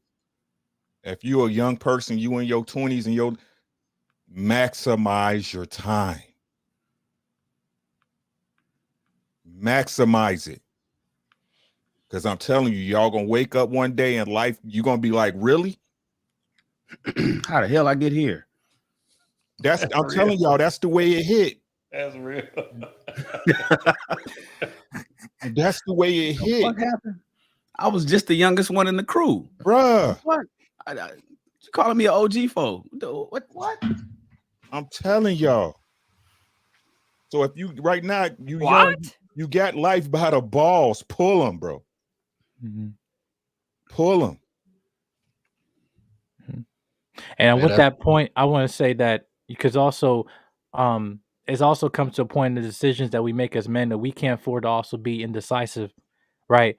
Because I see when people like when we have the conversations where we really don't know what our purpose is in life, but just have to trying but failing forward is like trying different new things, knowing what working, and just moving on to the next thing. During the pandemic, I actually took time. I was working full time at a Jimmy K Chevrolet, as I was working as a IT consultant, also was selling cars as well while I was doing my undergrad as well, of my junior year, and yeah, that probably not probably been the best decision, combating with that time because I was overworking myself, but I was testing myself. I just want to see what I could have handled, and I learned a lot in terms of the skills that I took from that job knowing that, okay, now it put me in a position now where I'm at this internship, knowing what my strengths and weaknesses are, right? Talking more about time management, communication with people, being an effective communicator, being resourceful, and also not in a way of increasing in terms of conflict resolution, right? You know, uh, and I think that a lot of times, in situations of failure, when we talk about manning up, and my father, he says, like, you need to get out of Lodabar, right? We can't afford to stay there, and I see in the situations just as men is that whether we're not being trained to condition to like know of being in this, whether it might be society, perpetuating that narrative, whatever, of talking about, well, we don't want to create more of sensitive men. Uh, it's more of talking about that the struggle, forges man or forges a character, right? And I know all of us probably in this panel got some scars. You probably got more scars than I do, but and my thing is this is that when we knowledge is given and knowledge is out, but more importantly, knowledge is earned and knowledge is given to people who go through life experiences, right? So when you have some of these people who refuse to go through life experiences or refuse to learn from them, they won't be very knowledgeable of it, right? And so I just think that to me is that as men, like we can't move in fear and refuse to to take to take the harder route. Because like I said, a shortcut is like, no, I don't want to take through the struggle. I said embrace it, because that will cause what endurance is supposed to be. Yeah, you got to make those decisions quick. A lot of people, listen, people who wealthy people tend to reach decisions quickly, and they change those decisions slowly, if ever at all. And broke people have the habit of reaching decisions, if at all, very slowly, and they change their mind real quick. So if you guys are thinking about something, just know that most people who are wealthy, they reach decisions quickly. Okay, do it, make it happen. And then before they change their mind, they think about it. It takes them, it's a slow process for them to change a quickly decided upon thing. People that don't have money, most broke people, they take forever to move. Analysis paralysis. I'm not sure. Well, what about what happens if, what if it rains that day? Or what happens if, I don't know. Well, okay, well, maybe we should. And then if they make the decision, if something goes awry, they quick change it quick. Okay, yep, sell it, get rid of it. I want to get rid of it quick. So yeah, you're exactly right, Jedi Mike. We got to get to the habit of making quick decisions. They kind of had like that Markel Folks type syndrome. Like he was dope. Like in I think it was high school, college. He get to the pros, his confidence gone. He changed his whole shot and everything. And so you're right with that, Shannon. Like, I think that comes with knowledge, though, being confident in the knowledge that you have learned, and then going ahead and executing. Because I teach my kids, especially my daughter, that you need to react quickly when you're playing softball. You need to react quickly, and then if you do make a mistake, you can recover a lot better or even faster if you make the mistake quickly, as opposed to if you take your time and make a mistake, like you're not going to be able to recover. You know what I'm saying? And so that's what I'm trying to teach my kids, to make sure that they make a decision quickly. And then, or first of all, have the knowledge so that when you are able to make a decision, that it is going to be quickly. You know what I'm saying? Because that's really important, is the knowledge of what it is that you're trying to do. And then you're able to have that information to respond quickly. Because you know what I'm saying, Shannon? Because anybody on the panel, you see that if you have an understanding, you can make a quick decision. You know what I'm saying? And that's in anything, whether it's games, sports, life, whatever you talk about, knowledge is key. All right, Jedi. Move on. Appreciate you, brother. See you tomorrow. No problem. Y'all take care. All right. What's going on, Elijah, brother? Welcome to the show. How can we help you? What's up, everybody? I don't think anybody knows me here, so hey, everyone, I'm Elijah. It's nice to meet all of y'all. Been watching y'all for a couple months now, so it's really cool kind of tapping in and listening to y'all. I have more of a question, and Ricky, Shannon, you kind of asked the question a bit earlier, a little bit to Ricky, but I think, you guys have a lot of knowledge, right? About some of the reasons why you guys made the decisions that you guys made. And maybe, for example, for me, I don't necessarily know how in particular, right? So you guys are giving a lot of knowledge and steps and reasoning as to why you guys made the decisions, but how you guys got there. Made the decision to what? I mean, for example, Life, just life. yeah, more or less, yeah, just life. Mm-hmm. So Hey, that's kind of, I guess, my question to you guys is that how did you guys go into and get into these places to where you were put in a situation to be able to make those decisions and and reason?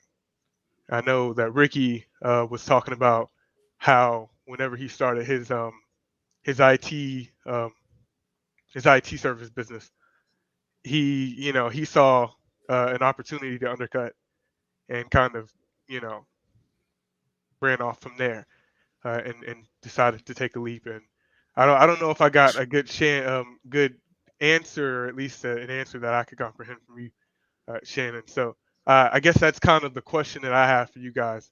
Is how did you guys make the decision to do that? It might be a badly worded question. Sorry for this. So if I could, bro, I mean, Nike been telling y'all since y'all was little, just do it, bro. That, like, it's like what Shannon said, the fear, you know what I'm saying, the paralysis analysis, like, it's nothing to overthink. Like, I looked at it like this, right? How much worse off would you be? Right? Sometimes, bro, listen. Did you hear what I said? Sometimes you gotta just say fuck it, bro. yeah, for sure. But I understand just do it, but just do what? What do you enjoy? What does your heart love? What are you good at? Okay, so I have an so idea. Elijah, how many friends do you have? Do you hang out with a lot of people? Do you go out a lot? define a lot. More than 5? More than 5 friends. Ooh, I Probably. mean, So the answer is no. So yeah. here's the thing. So I'll shorten the story. 1999, I bought a brand new 2000 Lexus GS 300, black on black with navigation. Navigation was new, right? It was people. You had a navigation in your car. Oh, I got so much pussy because of the navigation alone, bro. Trust me. And I lived in Hawthorne, though, not the best neighborhood in Los Angeles. And I pulled out of my apartment building, and a homeless man who had stole the squeegee from the gas station on the corner, where you dip and clean your windshield. My car was pristine clean. It was fresh off the lot. I probably had 30 miles on it. And he walked up and he slapped that motherfucker on my windshield and said, "Man, can I get $1 for cleaning your windshield?" The windshield, it was so clean you couldn't see the glass, but he dirtied my car up with that squeegee, and I was pissed. And it was that day that I decided I need to move the hell out of Hawthorne, and I moved to Beverly Hills. So the next month I was gone. Now I didn't know how I was going to pay the rent. I found an apartment up off of Pico and Robertson in Beverly Hills. And I didn't know how I was going to pay that extra rent. I didn't know what I was going to do, but I was going to figure it out. And what I did was I decided to start hanging out at the Beverly Hills Hotel in the bar during happy hour.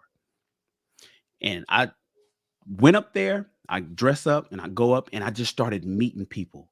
And then because of the environment that I was in, because of the friends that I made, because I changed from Inglewood / Hawthorne to Beverly Hills / Bel Air, rent was easy. Everything started falling into place. And I realized, and I taught this in the book that we read before, a mastermind group is necessary for everybody that wants to do well. If you don't have a council of 2 or more people around you to help you make the decisions or to, in perfect harmony, move you forward to the things that you want to do, then you'll never really make it happen. And so when I ask you how many friends do you have, it's like, well, I got a couple buddies, Shannon, I grew up with this guy, I grew up with that guy. But if you do not break up out of that For a lot of people, that's the gamers. Get up out of the chair. You got to go meet people. There's a happy hour. There's a downtown in every city. There's people out there that will help you, that you could become friends with, that you can create your own internal mastermind group that will shake and move you into the position that you need to go. So when you say, man, how do I make the decision to even move? If you're relying on your own self to do it, it's not going to happen. Rilla was talking about, I work out on my channel. We work out every Tuesday through Sunday at 6 o'clock. I go live, and people on my YouTube channel, I'm throwing punches and I'm sweating because I'm motivating other people to work out and lose weight, and they're motivating me. Without them, I'm not going to do the extra rep. Without me, they're not going to work out at all. But together we can make it happen. And so my man, Elijah, I don't know who you hang around. I don't know what city you live in. I don't know what kind of friends you have. But one, if you are the smartest dude in your crew, you need a new crew. That's number one. If you are the smartest and the sharpest guy in your crew, you need a new crew. Two, if you don't have a crew of intelligent people that are doing as well as you or better than you, go find one tomorrow. Once you do that, all the pieces start falling into place, and suddenly the conversations start to change. You start hearing different things. I mean, to a degree, this show is partly like that, but we're only here for 2 hours. You know, we're not with you every day. So I'm talking about in your local area. It's like, yo, man, let me go buy some new clothes, change the t-shirt, get some new slacks, get some new shoes. You know what I'm saying? Get some smell good and go. I don't know if you drink, but just go hang out at places where people who are getting it like you want to get it are currently doing it. They'll embrace you if you're sincere about it. And then you will have no problem being able to just do it like Ricky just said, because that's how I just did it. I didn't know how I was going to make it in Beverly Hills, man. I had no idea. I knew I didn't want no homeless dude cleaning my clean car again with a dirty ass squeegee after I just put it off the lot. And so I had to move and get up out of there. And I forced myself into a completely different city around different people, found the brothers and sisters over there. They embraced me. And next thing you know, I was making movies. I became a film producer. That happened in the year 2000. I moved to Beverly Hills in the year 2000. Or was it 99? It was the end of 99 after I had just started my company. And then I had to find people that was like me. And I was just like, hey, how you doing, man? I'm Shan. What you do? Oh, yeah, I do such and such. Oh, that's cool. Hey, Shan, you know what? You want to come with us? We're going over to the Ritz-Carlton to hang out because such and such is having a little get together during the con. Come on, hang out with us. Sure. Yeah. And next thing I know, I'm hanging out at the Ritz-Carlton, something I would have not even considered doing if I would have stayed in Hawthorne. So I don't know who you hanging with, but if you don't have a mastermind group, you got to have everybody has to have a mastermind group. And this is not your friends. This is not your sister. This is not your cousin. It's not your parents. This is people who's getting it like you want to get it. And if you don't know them, you got to go find them.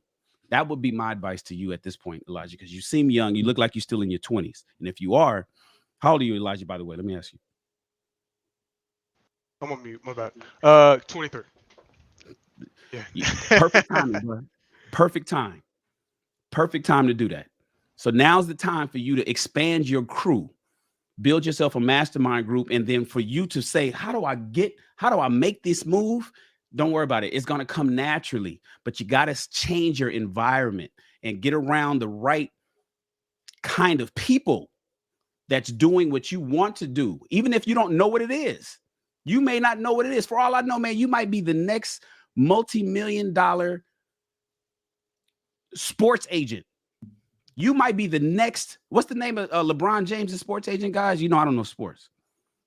The one that's dating Adele. Yeah, her. Well, no, he has the agency. It's with the letters of his like RC something. But I know Get his name. Him. Yeah, what's his name? Rich Paul. Rich Paul, Maverick Carter, and for all we know, Elijah, you may think that you want to do what you're doing now. 10 years from now, when you are 33, you might be the next superstar sports agent. You have no idea. You may be the next superstar, high price real estate agent. And the only thing you sell is homes that are $2 million or higher. You don't even touch nothing that's in the 100,000s. You only do $1 million homes where the commission is going to be 100,000 every time you sell one. You have no idea, but you won't know that unless you get your ass up and go find your crew, because the crew that you currently have is probably not doing it. Okay, that makes sense. It's Did everybody chime in already? I ain't even got nothing to add to that, Shan. What we gonna say with Shannon? Like he said. I know I took a washroom break, so I didn't know if I need to go. Well, he had asked specifically me and Ricky too, so that was another thing. Yeah. And man, like my cipher small like a Cheerio. I'm uno dolo. You know what I'm saying? Yeah, but it's small like a pier, but you got your wife. Yeah, she my team. You got your wife. You know what I'm saying? but Shannon, I'm gonna be honest with you. The people I do associate it with, my one guy owned a barber shop, she owned a hair shop. You see what I'm saying? So I said 2 or more. It don't require a legion. Yeah, 2 or more. My one guy, he owned his own trucking company. He started that about 2 years ago, and like I said, it to me, it just got to a point where I was like, man, I'm tired of struggling. If I'm gonna struggle, I might as well struggle for myself. You know what I'm saying? Okay. So, hey, shout out to Shannon. It's a combination of the two. You, like he said, you got to have people around you that move in their business, but you also got to want it for yourself too. Yep. Okay. Yeah. Last small question. I just want to. I mean, I think Shannon kind of already answered it. But just make sure, because I kind of have a more particular way as to what I want to do and why. Because I actually genuinely enjoy what I do. But I guess never mind. I mean, you kind of already answered it. You didn't. You knew. You thought you knew what you were going to do, and now, looking back, you wouldn't have been able to guess what you are doing right now. Not when I got out of the army. When I joined the army in 1990. I swore into the army December 17th, 1991. Right. This is before I was. This is the Gulf War veteran. When I got out of the army, I came home to be a Los Angeles Police Department. I came home to be LAPD. I was hired. In fact, the LAPD hired me, and I took the test and I pulled the weight and did the physical fitness test. Fresh out the army, came home, LAPD. I'm gonna be a cop. That's what I want to do.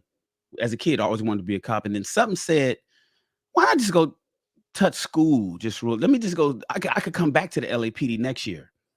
Went to college, became a nerd, made a ton of money. I ain't looked back at the LAPD. I thought all my childhood, I thought I was going to be a cop. I went to the army, thought I was going to be a cop, got out, had the opportunity to become a cop. And you couldn't now, based on everything I know now, you couldn't pay me. How did a cop end up becoming a film producer in Hollywood? How did the film producer end up becoming a fashion designer? And now I'm a content creator at YouTube. Life changes for all of us, man. And what you think that you want to do at 23. And by the way, I didn't get out the army until I was 23. I was your age when I thought I wanted to be a cop. So whatever it is that you think you want to do right now, I'm here to tell you, you may completely change your mind 10 years from now. The woman that you think you're in love with right now, you may hate her guts 10 years from now. You may not have found the love of your life. It's so much that changes. The way you think you want to live for the rest of your life, you may end up someplace that you'll never have imagined. That's just how it works.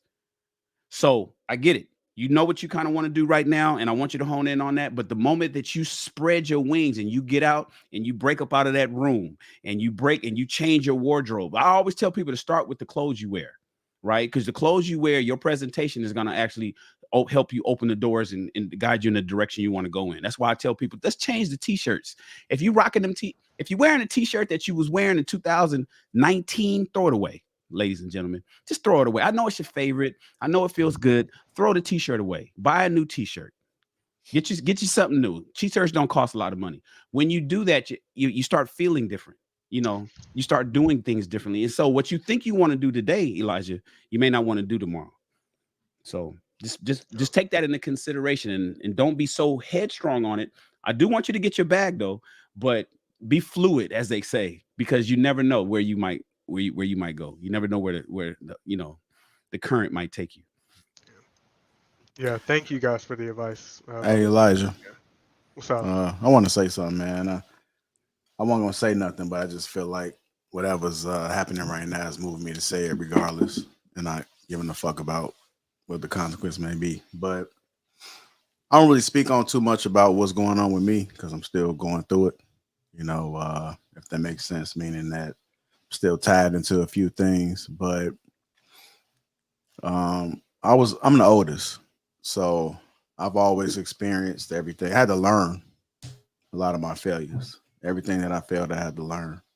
You know, I was always smart because, like, my mother was able to, get a sponsor, do what she do. I don't know what she did, but I was able to fortunately be in a Catholic grammar school.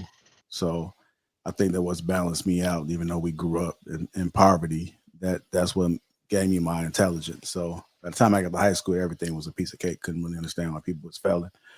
I like electronics. I like the tech shit. I'm always trying to put together shit. I went to University of Illinois in Urbana-Champaign. Don't know how I passed that shit because I was just kicking it and partying. And first semester, everybody was on academic probation. I was just like, damn, I did the bare minimum. I don't know what the hell was going on. So I barely survived that. But it came a time where I had to change. My major was computer engineering. I like computers. I ain't know shit. I ain't know about nothing about majors. When I think I transferred from Carver to Julian, and I didn't know what a GPA was. My sophomore going into the junior year. But when I went to Julian, they said, he need to be in all honor classes. I said, I don't know goddamn honor classes. I ain't gonna do all that goddamn work. Fuck it look like, but the work came easily and probably because the Catholic grammar school prepared me for it. So I really had no idea what the fuck I was gonna be doing in life.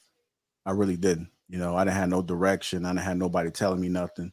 All I had was my grandfather was working what he was working at, which I wound up working at, and didn't even see that coming. But you'd be surprised where life takes you. The one thing that I can say that I wish if I could turn back the hands of time is to go to like the Columbia because I love music. I'm kind of cool on the keys. I like to create, and so fast forward to now, I'm on YouTube, and it's like a creation. I don't like to be held back. I know some of my things I need to work on, and so what I do is I put myself purposely in positions where I have no choice but to be able to thrive or respond. So that's how I keep growing in life. It's just like I'm not gonna let what my mind is telling me, oh, this is a struggle. Fuck that. I dive right into it, and it is what it is. So I never subscribed to being a YouTube. When I hopped into this shit, it wasn't about money. Like a lot of these motherfuckers on here, they doing this shit for money. I don't give a shit about money. It was more like a challenge for me to be able to express myself because by default I'm an introvert. So I don't fuck with motherfuckers and don't really fuck with people, but I understand the power of networking and understanding how to maneuver and get through this shit. So I put myself out there.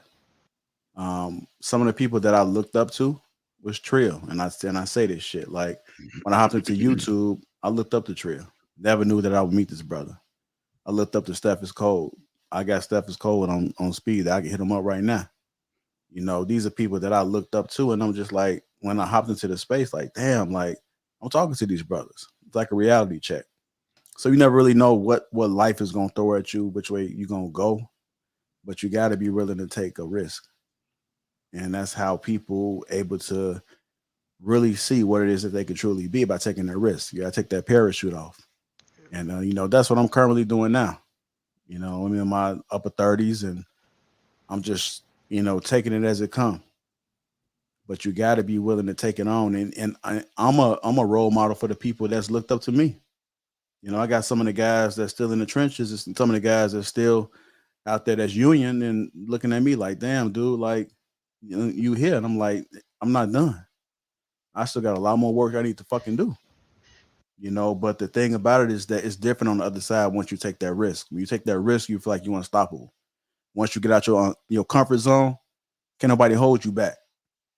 You're able to thrive. So even though you may have an idea, I mean, just do what you really want to do and figure out how to be able to make money by doing it. I like to create. I don't really even consider myself a YouTube or whatever case may be. I like to create whatever that look like. I like to be able to create something, look at that shit, and be like, damn, like I created that. You know, that's how I move, and I'm enjoying it. We got one life to get the max out of life. One life to get it. So don't wait on it. Don't bleed that norm. I'm second guessing about college.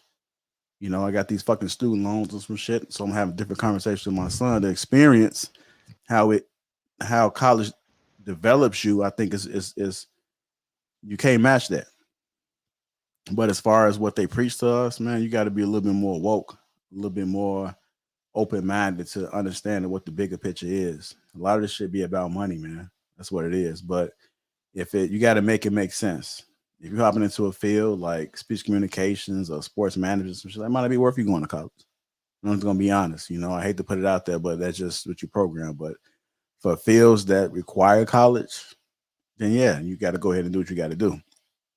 But if you're gonna go to college, understand you're going for mostly the experience. There's been times I've been the only black that was sitting inside of my group, and these motherfuckers looking at me like I ain't gonna lie, I wouldn't carry my weight. I ain't give a fuck about that shit. But I knew they was looking at me like I was fucking like I could see them blowing their breaths like this nigga. Like I ain't get no fuck. It is what it is. I was down there with like Roger Powell and Luther Head, D Brown, Darren Williams. He stayed right across from me. I remember getting this motherfucker a discount. We used to work at Best Buy. I got him a discount. He ain't had no money, nothing like that. But I seen how everybody like elevated once they started getting up there in those years to senior and graduating and seeing who was going pro and so forth. But it's just all about the experience, man. I mean, you learn some things along the way, but don't believe everything you see that's in front of you, man. Just learn how to make a decision and make the best decision that's for you once it presents itself right in front of you. You know, hearing all these questions, hearing all these answers, it's like, it's, the nature of the ambiguity of the answers it's kind of daunting. So I guess that's just life. so so you just got to get used to it and just That's jump how it in and goes, just yeah. figure it out. So Yeah, you got to learn how to navigate ambiguity. You'll be all right though. And if you All want right, yeah. somebody to not have ambiguity, like we don't know your scenario, so we can't pinpoint specifically for you. You would need to find you a mentor if that's Right. what if that's what you want, very much or of specifics to your situation. I guess that kind of jumps back to what Shannon said. It's a matter of just finding the group and getting in a space that you want to be kind of into, and just kind of just having faith. And yeah, so Yep. yeah. So thank you guys for kind of speaking. No problem, Elijah. Appreciate your support, man. Thank you. It's been good talking with you, brother, man. I hope we was able to drop some gems for you. Go ahead and make that decision, whatever it may be, man. But just know it's the right decision for you. We'll talk to you. And it's gonna be all right, bro. Yeah. It's gonna be all right.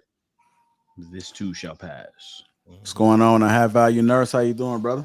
What's going on, man? Just sitting here enjoying the conversation from everybody, man. Y'all been spitting fire all night. CJ, what up, man? What's cracking, man? Man, it's been a minute, bro. I'm grinding, man. I'm trying to be like y'all. You on that carnival cruise, man. I seen you. I'm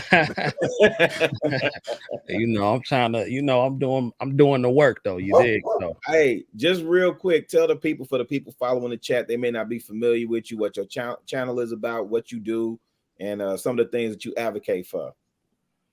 If that's all right. I mean, that's cool. Yeah, I'll do that. My name is CJ Kyles. In the YouTube streets, I'm known as the High Value Nurse. I changed my life in 11 months. I'm 30 years old.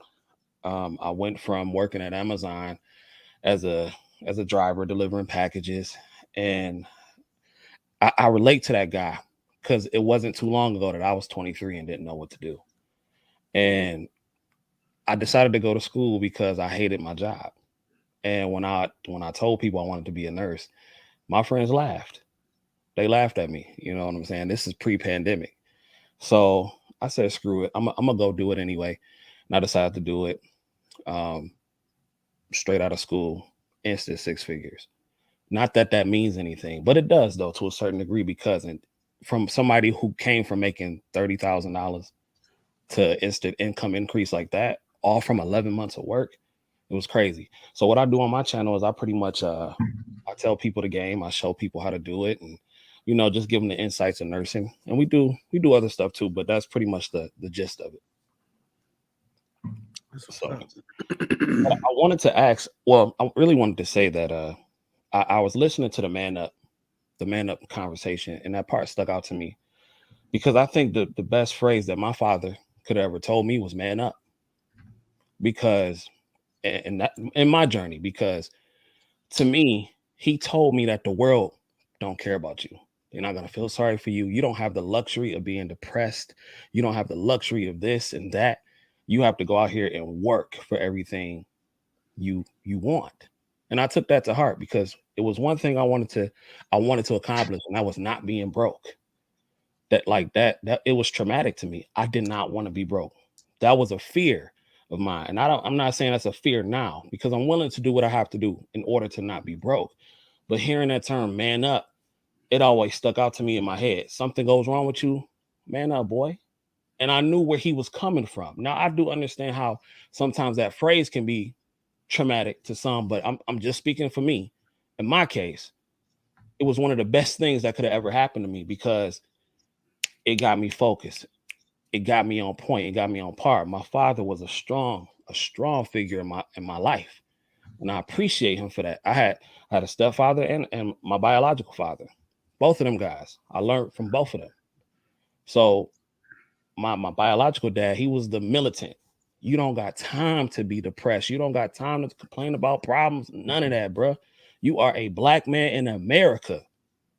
You need to go out here, do what you got to do, and get your paper. Man up, boy.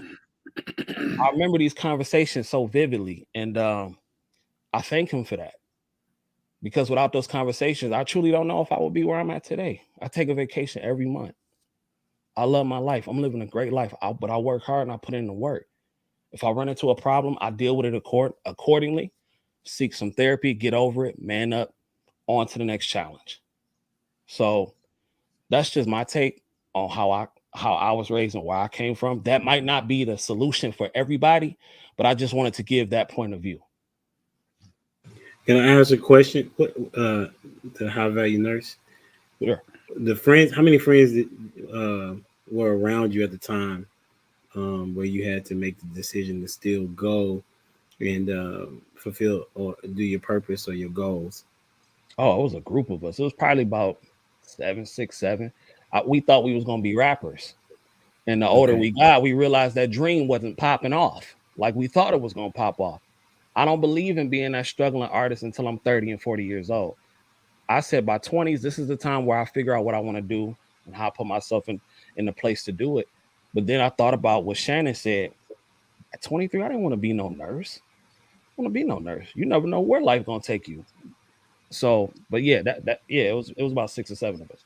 So how were you able to come to the mindset to say, bump what these dudes talking about? I'm going to go do what it is that I feel like I should be doing because these are your friends. They didn't get no record deal. Well, right. That was part of it. But two, I didn't want to be no 30-year-old struggling rapper. I wanted to live a good life at 30-something years old, and I wanted to travel. And I think traveling too, because that's where a lot of my motivation came from. Once I got exposed to how some of these people were living the luxurious lifestyles, and I knew that I could get that from nursing, that was all it was. That was all she wrote. But where did that come from, though? You feel me? Because like there are people that have circles of friends that actually are the ones that I guess get them to not be productive. But you're the one of 7 or 8 that was able to say, listen, this is not what I'm about. And I'm not listening to this noise that y'all giving me. Like, how did you get to that point? What was going motivation, on? Being broke, working 40, 50, 60 hours a week, making $12 an hour. That wasn't it for me. I couldn't do that. I hated that lifestyle. I hated that job. You know what I'm saying? I said, if I'm going to work at a place that I really dislike, I need to be making some real money. And it's so crazy because I actually Googled it. What profession can I get in where I can control my time and my money? And literally nursing popped up. it popped up. And I said, well, you know what? I'm a guy that follows the money. And people say, well, you getting into nursing for the wrong reason. Not because you do have to care about people at the same time. I have a general care for people. Growing up, my dad had group homes. So I used to work in the group homes and everything like that. So I had experience in the medical field. But that was the thing that set me off. Dude, I'm 26, 27 years old. And we ain't getting nowhere. Clearly, we ain't getting no record deal. I don't want to be out here at 30-something years old living with their mama. That's what it was for me. Now, some of them same dudes still living with their mama. Some of them same dudes still living off a woman, you know, and if that's what they do, then that's on them. But that's not for me. Do you think it had anything to do with you having father figures in your life? 100%. That's why I was going with it. 100%. Okay. Yeah, my dad was a major influence in my life, both of them. And that's why conversations and panels like these, and they are crucial to the community, especially the Black community, because I don't know where I would be without my father. I don't know. I probably would still be at Amazon. I don't know where I would be. Yeah. Shout out to your dad for laying the groundwork for you, man. Thanks. Your pops. Yeah, I love my pops, man. I love my pops. I love my mom. I love him to death. But my pops, if he was not there for me, bro, like I truly, like it actually kind of scared me sometimes. Like, where would I be without my pops? Where would I be without my pops? I love my dad to death for what he did to me. Because if he didn't tell me to man up, I wouldn't live the life I live now, bro. So I don't know, man. Like, I think fathers are something that should be talked about more, celebrated more, because this is what happens when you have men and father figures. And just because that was my dad, that don't mean you can't have a male mentor in your life that can, you know, help you get to where you need to get to. There's tons of people that I look up to for motivation every single day. And that's all I watch. I don't participate in the nonsense and the arguing and all that kind of stuff. I'm trying to be around people that's getting to the bag. I do not want to be the richest person in the room. I don't. Because that's my cap. If I'm the richest person, I need to be around rich people all the time. I need to be around people that's doing better than me all the time. I watch Lapeef. I watch Anton Daniels. I watch all these cats for motivation because they saying positivity. It's a lot of guys with a lot of followers, but be saying nonsense. And that's whack to me. Because if it's not doing anything to improve your life, then what are we doing? We just wasting time. That's why a lot of these guys be complaining about women so much and women this, female nature that. You spend 95% of your hours online. You don't work out. I'm starting to work out. You don't have a job. You still live with your mama. Why you think you're struggling with women? Look at Mike Rashid. He don't struggle with no females. He got 2 of them. You dig what I'm saying? Because he's living his best life. He's putting in the work, and that's what it takes. And I know we beat that like a dead horse over and over again, but you have to put in the work. You got to start somewhere. So that's my take on it, man. I wasn't trying to take up all your time, but like I said, thank you, Lapeef, and thank all y'all for spitting the ism that y'all be spitting, man. I appreciate y'all. Y'all need. All right, CJ, appreciate you, brother. Thanks for the support, man. Thank you. All right, man. Peace. Peace, guy. What's going on, Mr. Tyson? You the last one, brother. The last one. What you got for us? Appreciate it, man. I've been watching y'all for quite some time. Can y'all hear me okay? Yes, sir. Okay, cool. So shout out to you, JR. Rilla, congrats to you, my brother. I heard the news on Thursday. Salute to you, Trill. Salute to you, my dude, humble dad, Ricky. Man, I appreciate your transparency, especially on tonight, brother. Shannon, you've been dropping jewels all night. Appreciate it, man. I'm gonna be quick. I love this topic about man up, and I just want to offer a different perspective because my journey has been different. So, like a lot of the guys that have been on before me, I'm honored, by my father. My father was my hero. My father was like Superman to me. But one of the things that I learned from him is that number one, he never told me to man up. But one of the things that I learned from him was the importance of finding that balance. And that's something that he never found. And what I mean by that was I never saw my father cry until one thing happened. His mother passed, and my father cried in my arms. My hero cried in my arms like a baby. And that was the first time that I actually saw him as like a human being. And one of the things about it is that it's given me a sense of urgency, because all of the men in my family, particularly my father and my uncles, my paternal uncles, they all have something in common. They all died young, 70 and under. And my father died of a massive heart attack before his 65th birthday. My last conversation with my father was just after my birthday. He died 6 days after my birthday back in 2016. And life has not been the same since then. And so the reality is that while manning up is important, because to everyone's point, nobody really cares about your feelings. Nobody really cares about what you're dealing with. As long as you're on your purpose, you just have to get to the point where you realize that everything falls into place. And the thing is, you got to be willing to take risks. You got to be willing to understand that you cannot afford to stay in your comfort zone. The comfort zone is the danger zone. That's something that I learned from my father. That's something that I learned when I was in college. And the reason that I went to college was solely because that's what my father wanted me to do. But honestly, if I had a conversation with him now, I would tell him that I wish I never went to college.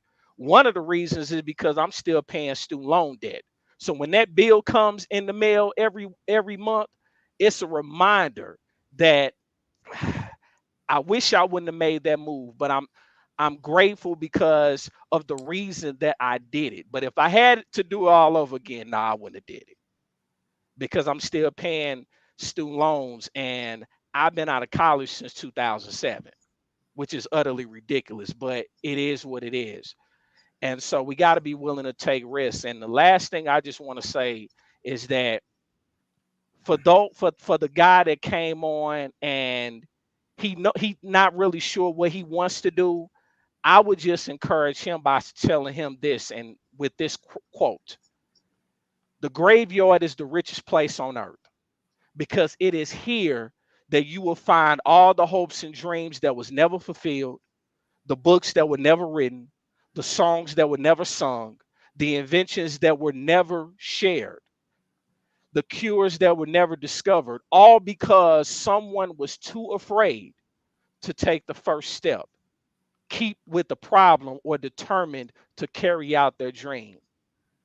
And I don't know who originally said it, but the first time I heard it was from one of my mentors, Les Brown. And so, with that being said, brothers, keep doing what y'all doing.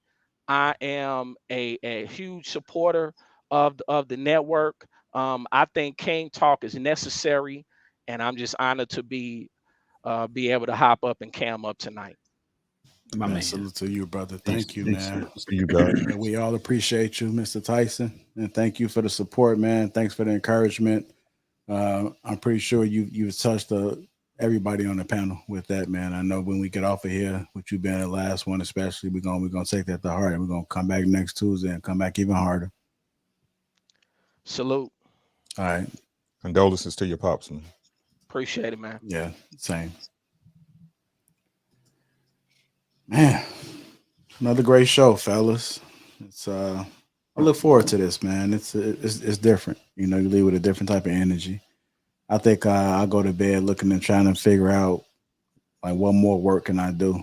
Because as I keep getting older, I'm just thinking about giving back, just giving back whatever that may look like. And so that's the mode that I'm in, is trying to give back as much as I can. I don't know what it look like, but I know that each one of us have a story that we can tell, and experience we can tell, that somebody can relate to, and just trying to figure it all out together collectively. I just think that's where it's at. So I appreciate you, brothers. Thank you once again. Each and every last one of these conversations means something. And I just know we're going to do something big together, man. I don't know what it is. we all come together and have a dinner or something like that. Maybe we might go to LA, slide down on Shan or something. Have Shan show us around a little bit. we could write that off on Raw's Enterprises. Oh yeah, absolutely. Absolutely. That's a good idea. That's a good idea. I might have to gear that up. There you go, Shan. Take it to heart. And for you guys that's tuning out there, man, hit the like button. Hit the like button. These conversations are definitely necessary. I feel each and every one of these gentlemen are passionate. They transparent, and a lot of things are happening. It may not all happen overnight, but I believe that we can touch a few souls every single time. I think that we're making some progress in the right direction. So thank you guys for watching and tuning in and the constant support. Green Gang, I see you. I do still have that link tag to the top of the chat. So shout out to T. Hanley. Make sure you guys go ahead and click that and get your free link, man. And we'll see you tomorrow on Broken Dusty on the Lapeef Network. Thank you guys. And we out of here, y'all. We out.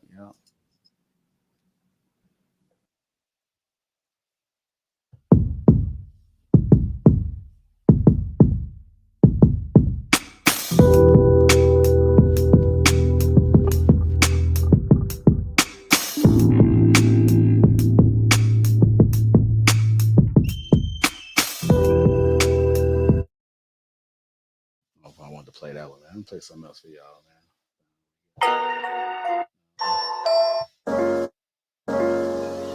Let's move it out for y'all. I see you really in the chat, man, already.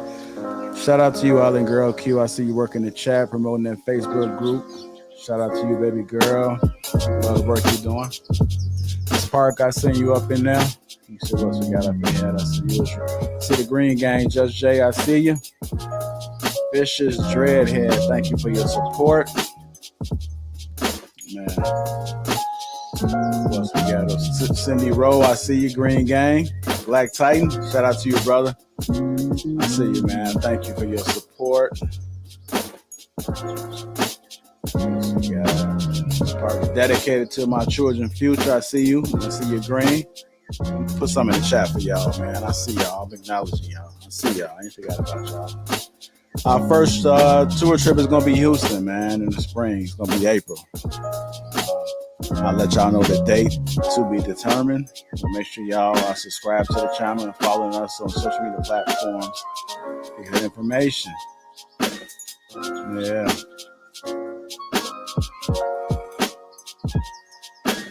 Thank y'all for the support, man. High Value Nurse, thank you for stopping through. Appreciate you, brother. Brother CJ. Jordan, I see you with all the positive comments. I see you. Shout out to the panel, man. We got an all-star panel. Humble Dad, Ricky, Shan, Chicago Rilla, Trill. We got an all-star panel, man. I love those guys, man. I'm gonna do something special, man. I definitely am. I don't take these things lightly, man. It's incredible. I go to bed feeling real good, man, about what's going on and the direction we're moving in. And I love it. I don't think words can really express the feelings that I feel. Even the support that you guys give, man, it means the world. And keep giving that support. It ain't about the money. It ain't about, fuck these damn likes, the reality of it. The fact that y'all are here and y'all getting something from these conversations, that's where it's at, man. Touching souls. The most impactful things are like the emails and the DMs that I get, especially when the channel went down, man. There was so much love coming from behind that, man, saying, I woke up, this is my regular routine. Those are things that really make the difference right there, man. Those are things that can't be replaced. So shout out to everybody, man, that's just been rocking with us constantly through the ups and the downs. You may hate us one day and love us the next day, but we appreciate it all. Thank you, guys.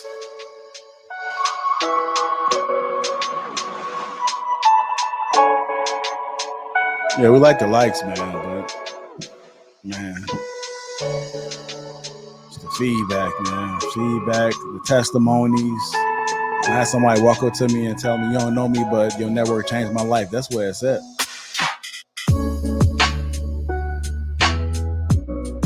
We got the Broken Dusty with JB, Cam, Killer Cam. Jedi, Cheeky, Sway.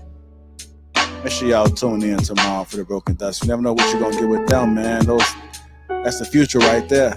They're talking about some stuff that we would have never even considered talking about, man. Make sure y'all tune in. Subscribe to the channel. Hit that all notification so you don't miss this heat that's dropping. Shout out to Mr. Lee, man. Mr. Lee, Saturday. That Sage Talk with Mr. Lee. Mr. Lee working real hard, man. I talked to him earlier today. He preparing for part 2, man. When you got a brother preparing, ain't like just walking in. He preparing to deliver a message on Saturday. So make sure y'all tune in for Sage Talk. You know what it is, Lapeef Let's Talk on Thursdays. Man, we just got so much flavor coming out of this Lapeef Network, man. That's what's make us so different. We got what you need. That's where you need to be at. It's only a matter of time, man. Make sure y'all subscribe to the channel. Thanks for the support again. Let y'all rock out with this music. I see you, Q. I see you, Brilla.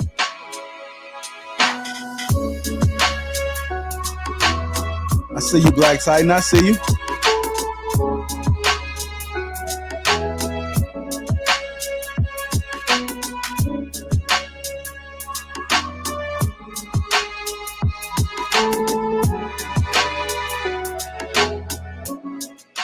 If you guys haven't, make sure you guys go to lapeef.com, man, and get you some merch, man. I got a few little items on there. You know, why not represent, right? Represent. If you don't get it for yourself, get it for one of your family members. I just posted a link right there in the chat right now. There you go. It's posted. Lapeef.com collections.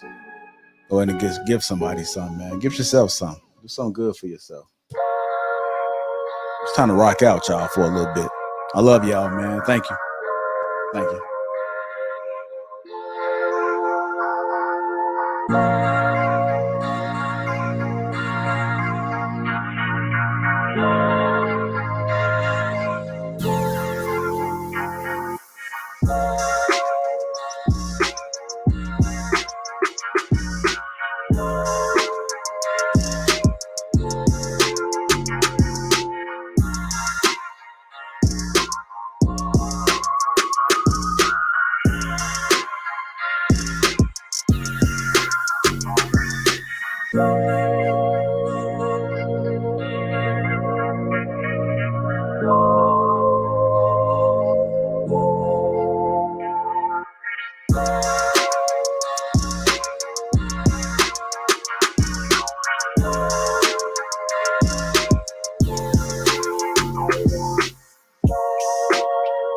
Shout out to the Green Gang. You want to become part of the Green Gang? Click that link right there. Just drop with them green circles. You know what it is.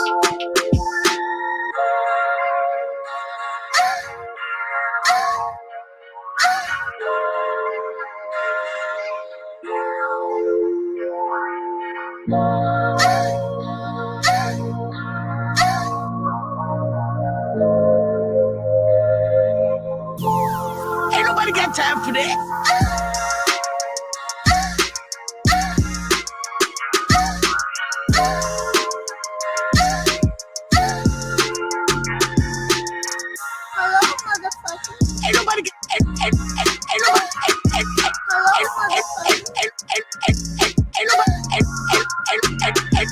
Ain't nobody got time for that. Bruh. Slow it down for y'all right now. Yeah. You tuned in to Lapeef Network. You know what time it is. Fuck you, me. Fuck you, fellas. The Lapeef Network.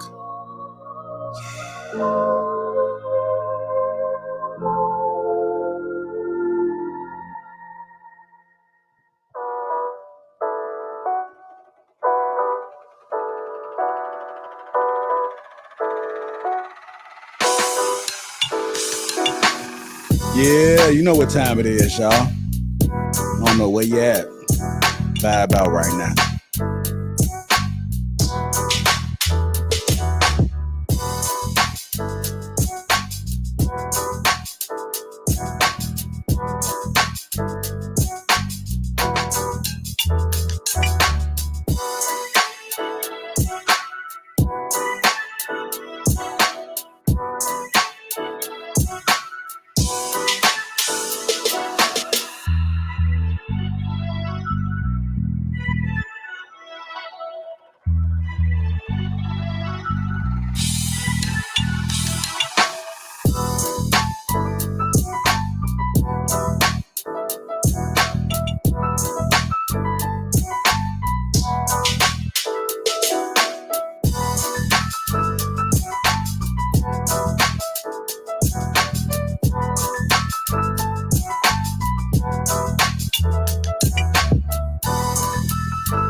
Appreciate y'all. You know what time it is, man. Hit that like button right now if you haven't already. The Lapeef Network.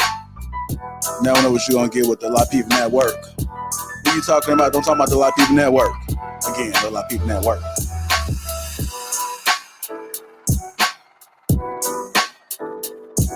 I see you, Rilla. I see you, Q. Ricky, I see you. Yeah. Shout out to Ricky, man. Appreciate you, brother.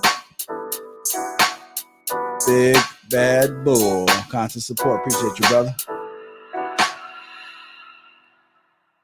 One more track for y'all, man. Let's rock out.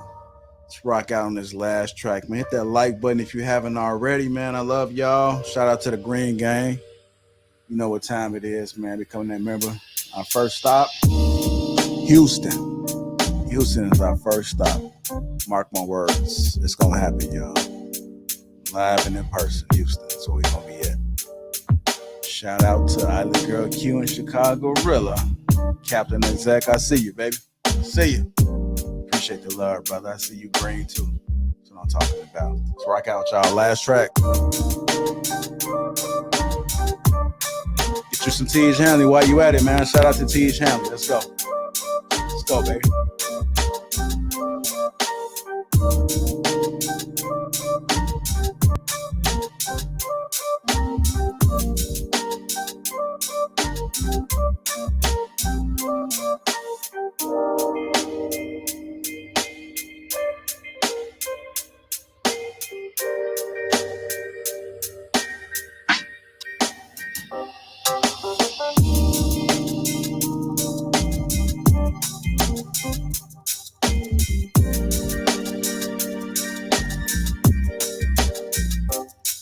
Nope.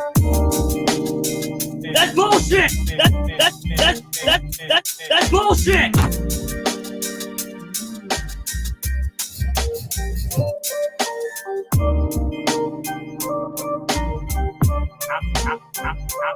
I don't care. I don't care. I don't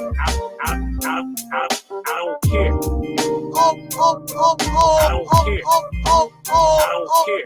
Oh, really?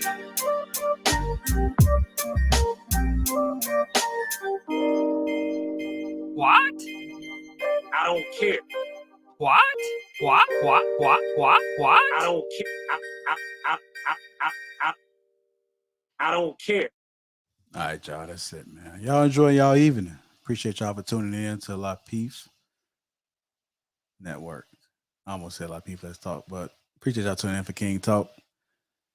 It's a wrap, man. It's a wrap. Shout out to everybody in the chat, man. Other Girl Q again, Chicago Rilla. Thank you guys. Thank the panel. Shan Ross. Ricky. Humble Dad. Rilla and Trill, man. Shout out to Crew Season. Make sure you guys go follow Crew Season and Shan and Humble Dad and Ricky. They all got their own individual platforms, man. None but love over here, man. None but love. So King Talk would not be nothing without the crew.